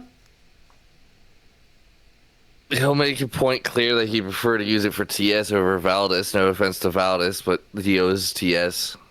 Yeah, TS is his son, like, obviously. Yeah, I kind of owes him. He left him once, and then he came back, and that was the relationship. But Do what you gotta do. Like, if it's for your son, like, go for it. I mean, Val's not gonna mind. Man is dead. He's I was like, gonna say, yeah, Val's dead. He, but is the party gonna give me shit? Alstra might, but Yeah, that's what I was gonna say. Alstra might take it personal. but like, it's your choice and it's your son. So So we're at the standpoint of we're only getting one back, right? Yes, because it's either been too long or Sonda doesn't have enough oils. Yeah, then there's no question it would go to TS. So then it'd be the case of going back to the Lich, offering the body of TS, the Lich releasing the soul, and then you casting True Resurrection on TS. Yes. It doesn't say true resurrection, it just says resurrection. I don't know if that matters. You want me to put it in the chat? No, because your version is modified. Oh, okay. That's what I figured, but I just wanted to confirm I had the right thing. Yeah. So, surprisingly, TS, you're alive. welcome back, buddy. The last thing you remember is getting your throat torn out by a vampire. And now you are looking up at some people that you recognize, some people that you don't, and a skeleton is holding your bear.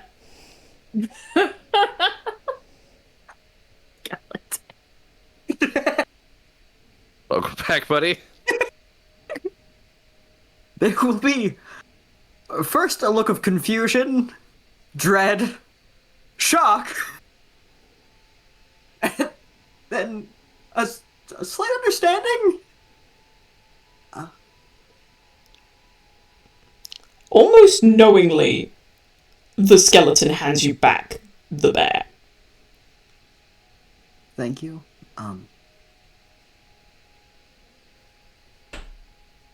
Just gonna look at the party and just like slowly push himself up back to his feet. The only people that you would recognize is Aurora. It takes you a minute to recognize Azazel. It takes you an even longer minute to recognize Saya. What? Say this. Ooh, go TS. Sorry. What happened? Saya's gonna go to him. Well, not go to him, but like be like, "We're your friends. Do you remember us, TS?" Why are you talking like that? You hear a clack. You mean Val died in a carpenter shop? I got turned into a vampire. You died, and so did Val. We could only bring one of you back. We brought you back. Nice to see you again. There's definitely a resounding like clack as you turn round and the Exathandar, the Lich, is just like face palmed. Yeah, mood, buddy, mood. And who are you? He's gonna ask the skeleton. Exathandar. Pleasure.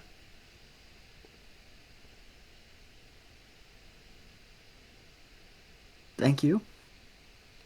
You should know, young one, that Strahd is dead. You celebrate. I love this lich so fucking much.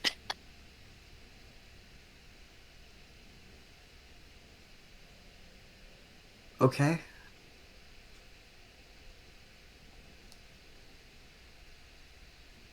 Say is just gonna hug TS. Oh my gosh, it really is you. But if has any bare skin, he would feel how cold she is. Maybe even colder.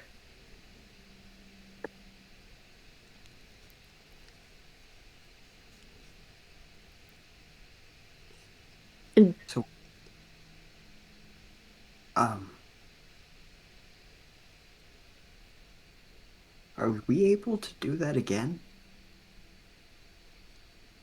Or Do not? what again? Bring someone back? Sonder will Say kind is- of like, oh, go ahead. Oh, I was just gonna say, yeah, Saya's gonna pull away and kind of look over at Sonder. He kneels down and gets as much as he can on TS's level. It's very nice to finally meet you, TS, and see a face to the name. Unfortunately, your friend has been dead too long, and we had to choose between one of you. And it was a hard decision, but you had family here. And we couldn't do that to you. And just gives TS a very sad smile. What do you mean, dead too long? How long's too long? 10 days specifically, for the spell reincarnation, that I have. Valdis has been dead for longer than 10 days. So unfortunately, I cannot make him a new body. I'm sorry.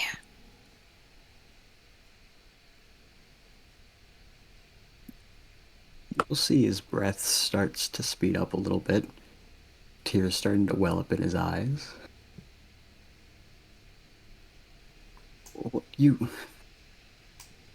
Wait, I have family here, though, right? Who? Somebody... Just Your kind of family like, member? Don't you fucking dare. well, no, I'm not going to point out somebody in particular. Sonder gestures to the group.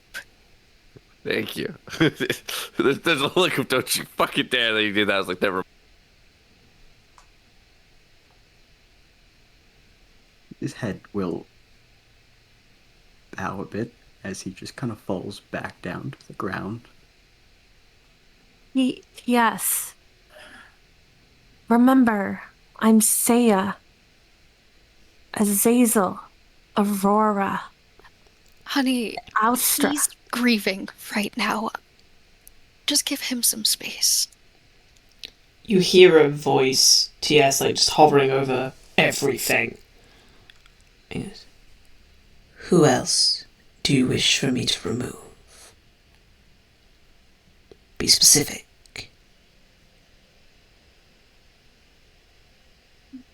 Can you do my parents? Remove?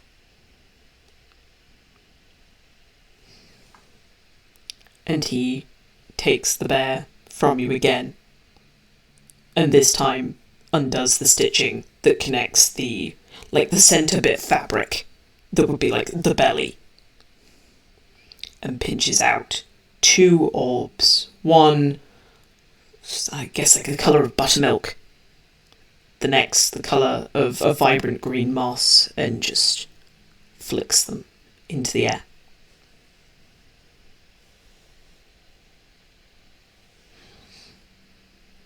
They're free now.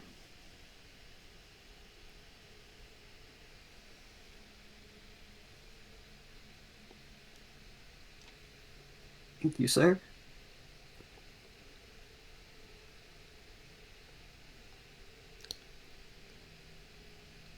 Again, researches the bear, hands it back to you. He doesn't take the bear. If you don't want it, he takes it. Fair enough. No, I never just- mind. I can just imagine the skeleton cuddling the bear now. Well, he's kind of done the thing where it's like it's interwoven between his rib cage, so it's almost like it's sitting on a bar, and then the legs are pointing out, the arms are hanging over another rib, the head is through another section of rib cage.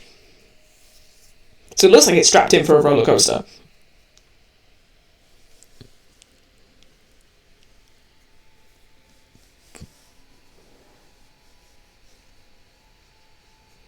Saya will continue sitting on the other side, but kind of doing what Sander said and giving him space. It wouldn't be long before he pulls himself back together, wiping off the tears for standing back up. Well, they're at least free now.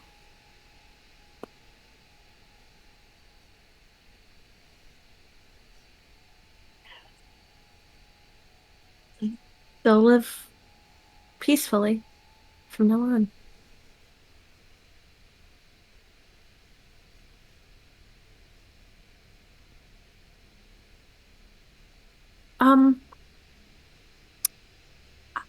I have a little bit of a question, TS, and you don't have to answer it. You can just, like I said, you don't have to answer it, but why did you put souls in there?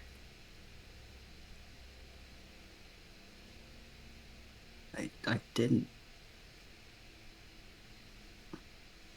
You didn't? No.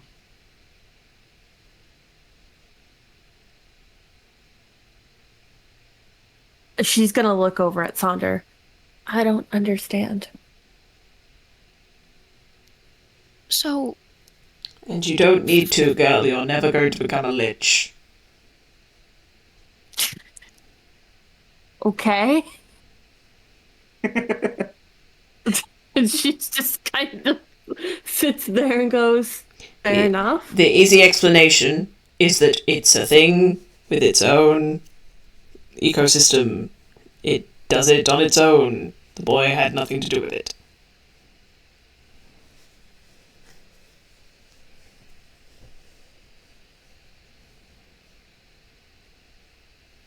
Saya nods and just kind of looks at Sander like he's the life of the party. Look, like gives him like he's the life of the party. he kind of just gives her a bit of an awkward smile and like a shrug. Okay. Valus body found. TS brought back to life. Who is leaving for Eberron? I'm gonna check on Austra first. Oh no, before that is all of obviously implied. That happens as roleplay. I'm now because of the time, I'm forcing us into bullet points. We don't have the time to go and do full roleplay anymore. These can be questions that we answer in the Q&A. Fair enough. So, squad, who is going to Eberron? Amira. Sonder. Jack. Saya. Do either Sonder or Jack have anything to say that, like, this is from Eberron? Yes. King. Well, the king was made by you. I mean more linking to the plane. Ah. Yes. Okay, what have we got? So, Sonder has his dulcimer and his wood carving tools, and also Queenie's locket.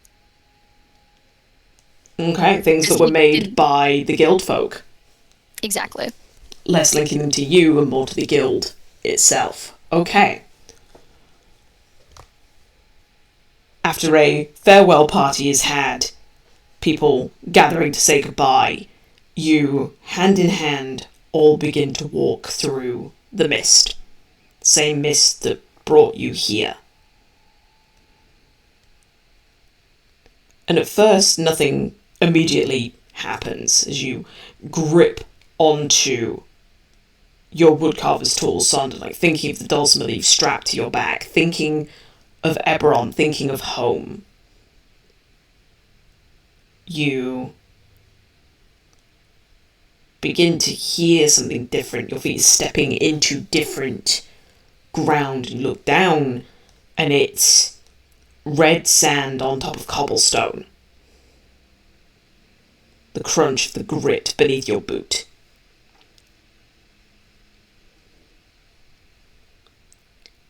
Sander Jack, you immediately begin to get a quick pep in your step, as admittedly you are not immediately transported outside the full house. That would be a little bit too easy.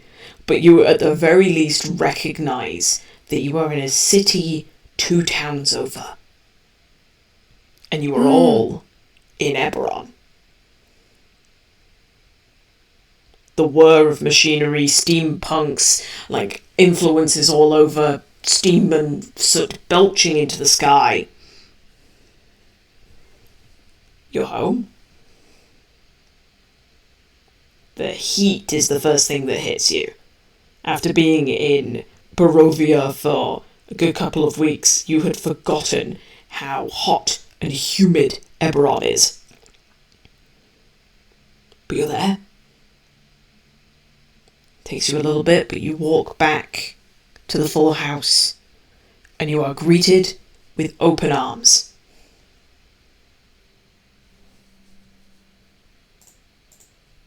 Turns out, while you had been gone longer than you expected, definitely not so long that people thought it was a miss.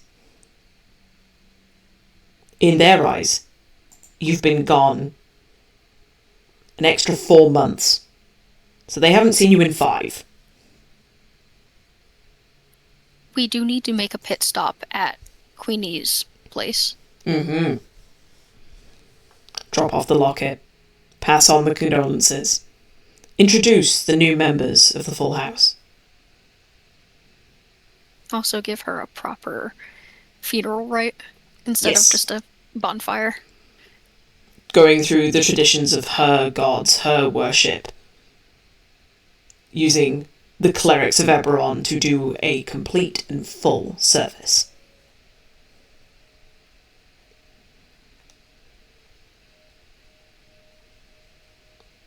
Who is staying in Barovia? Hey, yo. Aurora. Anyone else? TS. Okay. Oh, done. Well, as I said earlier, Ismark takes over Barovia. The elves that used to live with the Vistani camp outside of Vallaki actually move into Kresk. They claim it as their settlement now, since technically they were displaced as soon as the Vistani ran away. It started a slight, there's no other way of putting it, a slight war between the elves and the Bellevues of the Abbey. But the elves won. The abbot was there one day and gone the next. He disappeared without trace, leaving the abbey empty.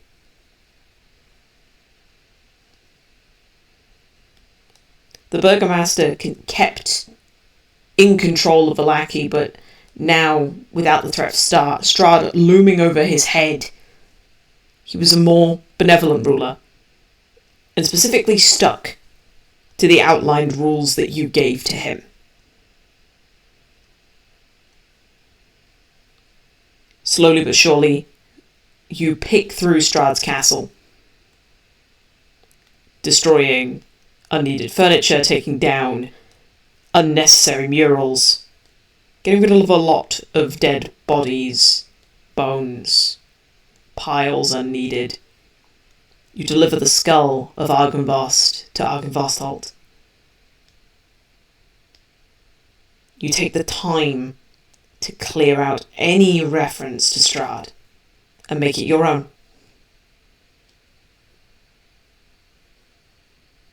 Cyrus Bellevue, the man behind and potentially his, I guess you'd say he's the equivalency of like a handyman, a busybody, but you're there enough that he begins seeing you as the new master and mistress, begins following your orders. Harmless, really.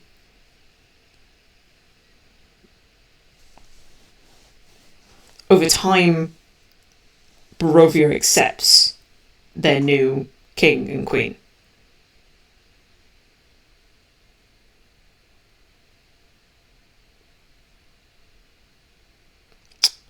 There isn't anyone in Barovia, however, Aurora, that has the ability to extend your life. There's no one that has that kind of power. So that is something that, if you are going to search for, you're going to need to leave. Yeah.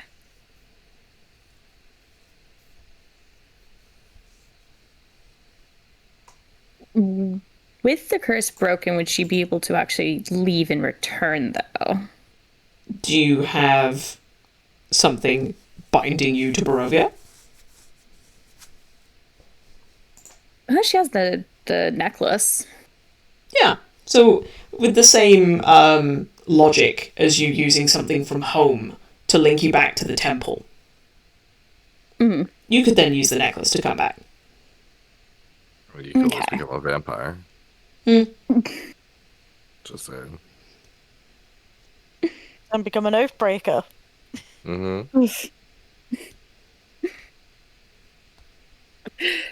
Oh, that's too much of who she is, though. It would kill her a second way to do that. Okay. We'll come back to you. Alstra. The same night that you take Valdis' skull, you are greeted with the most pleasant of dreams.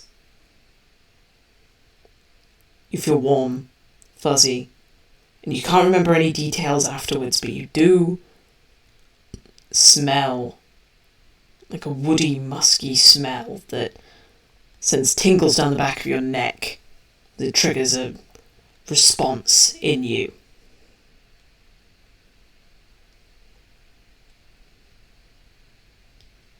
Where do you go?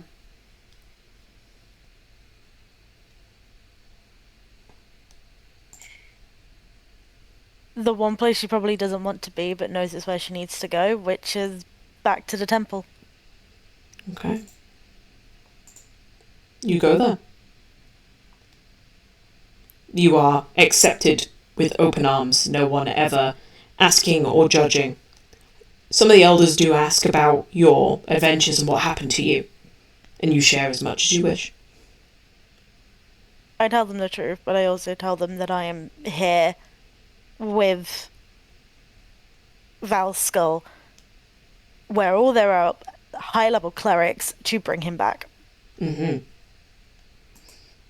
Let me check something. I think a life of adventuring is about to happen for you.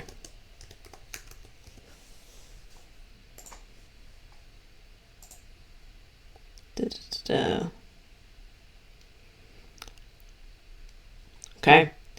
You begin a very short adventuring career so that you can buy a diamond worth 1,000 gold pieces, sorry.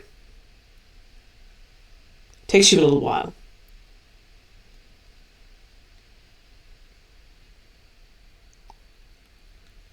And I'm assuming that Valdis would be willing. Oh, 100%. So, No questions asked. Valdis, you awaken surrounded by sheer curtains, rose petals, scented oils, and a woman that you don't recognize hovering above you, looking incredibly happy to see you. It's very much a, like, fear response where he kind of just, like, sits completely still and just kind of slowly inches backwards and just, well, hello. Immediately, like, hands up in a surrender position. It's Dove. It's me, it's Dove.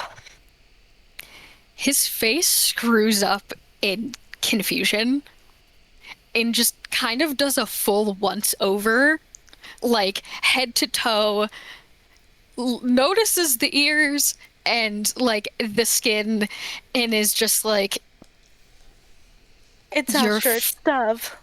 you're fucking with me. This is a joke. This is a practical joke, right? Haha, everybody, you can come out of hiding. This isn't funny. No, we killed Strahd. I was turned into a vampire, and because of actions that happened, I was killed. But we met some other people, and they casted reincarnation on me, which is why I now look like an elf. There is something I can do to return to my original body, but that's going to require a lot more time and a higher value diamond. But I had to get you back.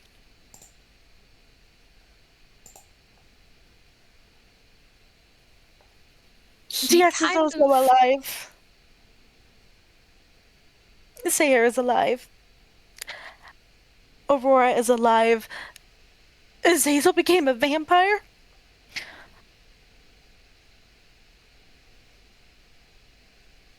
Azazel and Aurora live in Barovia. Saya went to Eberron with the other people that we met. DS is also in Barovia. I came back here because I knew there was going to be people who could help me get you back.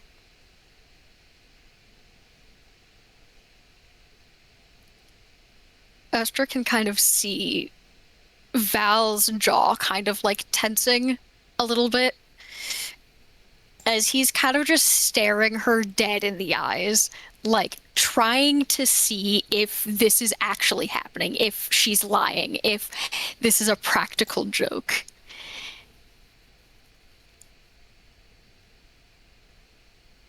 She would hold her hand out to him. She wouldn't touch him or go closer to him. Feel my pulse. You'll know I'm not lying.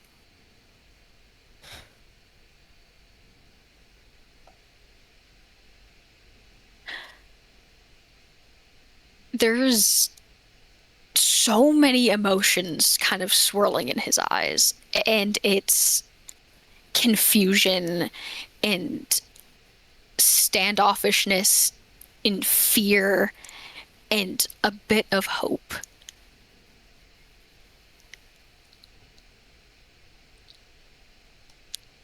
And he kind of very slowly reaches out and he kind of just takes her hand. Doesn't feel for a pulse. And she can kind of see his bottom lip start to quiver a little bit. There is so much hope and fear in her eyes, but just clear as day is just the dire need of just please believe me. Like, realize what I'm saying is true. In Elvish, he very softly What is the first compliment that I ever gave you? At least you have a brain cell. And a very watery smile stretches across his face as he quickly sits up, and his hands are kind of hovering awkwardly in the air. For a moment before you just hear a very quiet fuck it, and he pulls her into a very tight hug. She would hug him back, and she is trembling.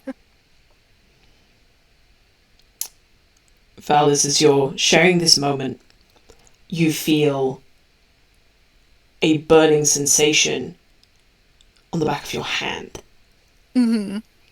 And as you look down, you notice that the scar that had turned into a full moon, essentially, before entering Strahd's domain, has now shifted back into the thinnest of crescent moon scars.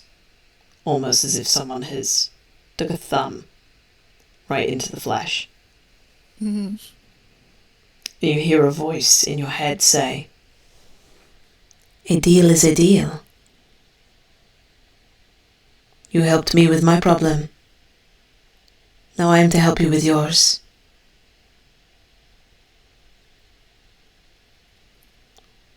I'm so happy for you, my boy.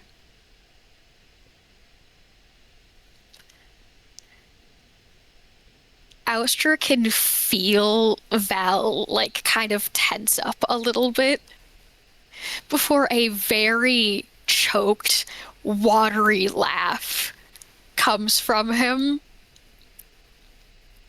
And he pulls away from Austra and kind of cups her cheek. Well, since you've slain one vampire, how do you feel about tackling another? This one's a bit more personal, though. Piece of cake.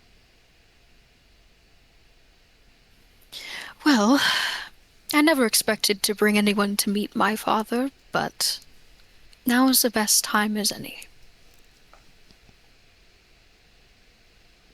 He just kind of gives Austra a little bit of a smirk.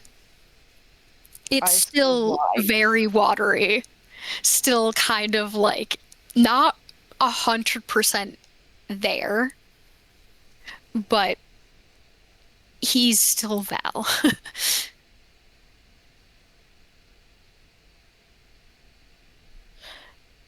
Do we have to go right away? Of course not.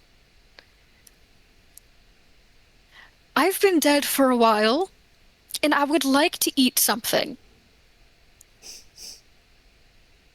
Coffee sounds absolutely fabulous right now. There is literally a pot of coffee on like the bedside table. You are after my heart. And he just downs the entire fucking thing. Right. An adventure to get Austra back her body, and then to slay a vampire. T.S. What are you doing in Barovia? Honestly speaking, Hmm. he's probably just gonna be living low in the Amber Temple with the other Lich. Fair enough. I will say that because of the situation of meeting you, that the Lich is actually quite happy to become your mentor and have partnership.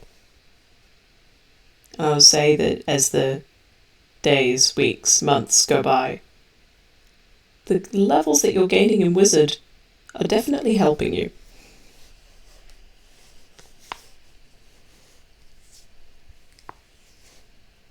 So, we have people returning to their guild a whole other plane away. People making new lives in new places. A team of vampire hunters trying to earn enough for a 10,000 golds worth of diamond. And a couple sitting on a throne.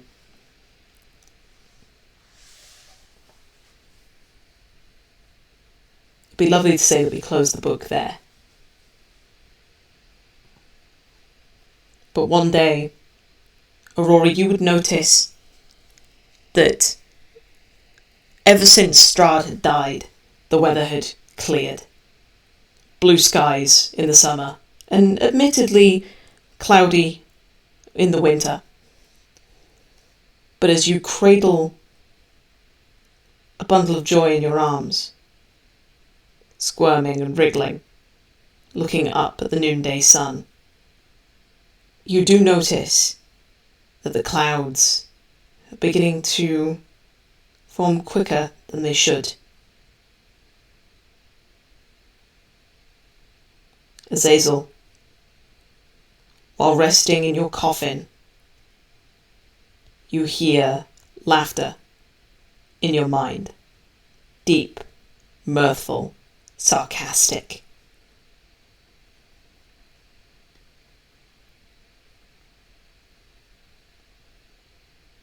As far as you're aware, Strahd's dead. And that is the way that it will remain for now. Thank you everyone so much for watching and for joining us on this wild ride that has been 20 Sides of Failure plays Curse of Strahd. This is technically the final episode, but please do come back next week because we will be hosting a question and answer session.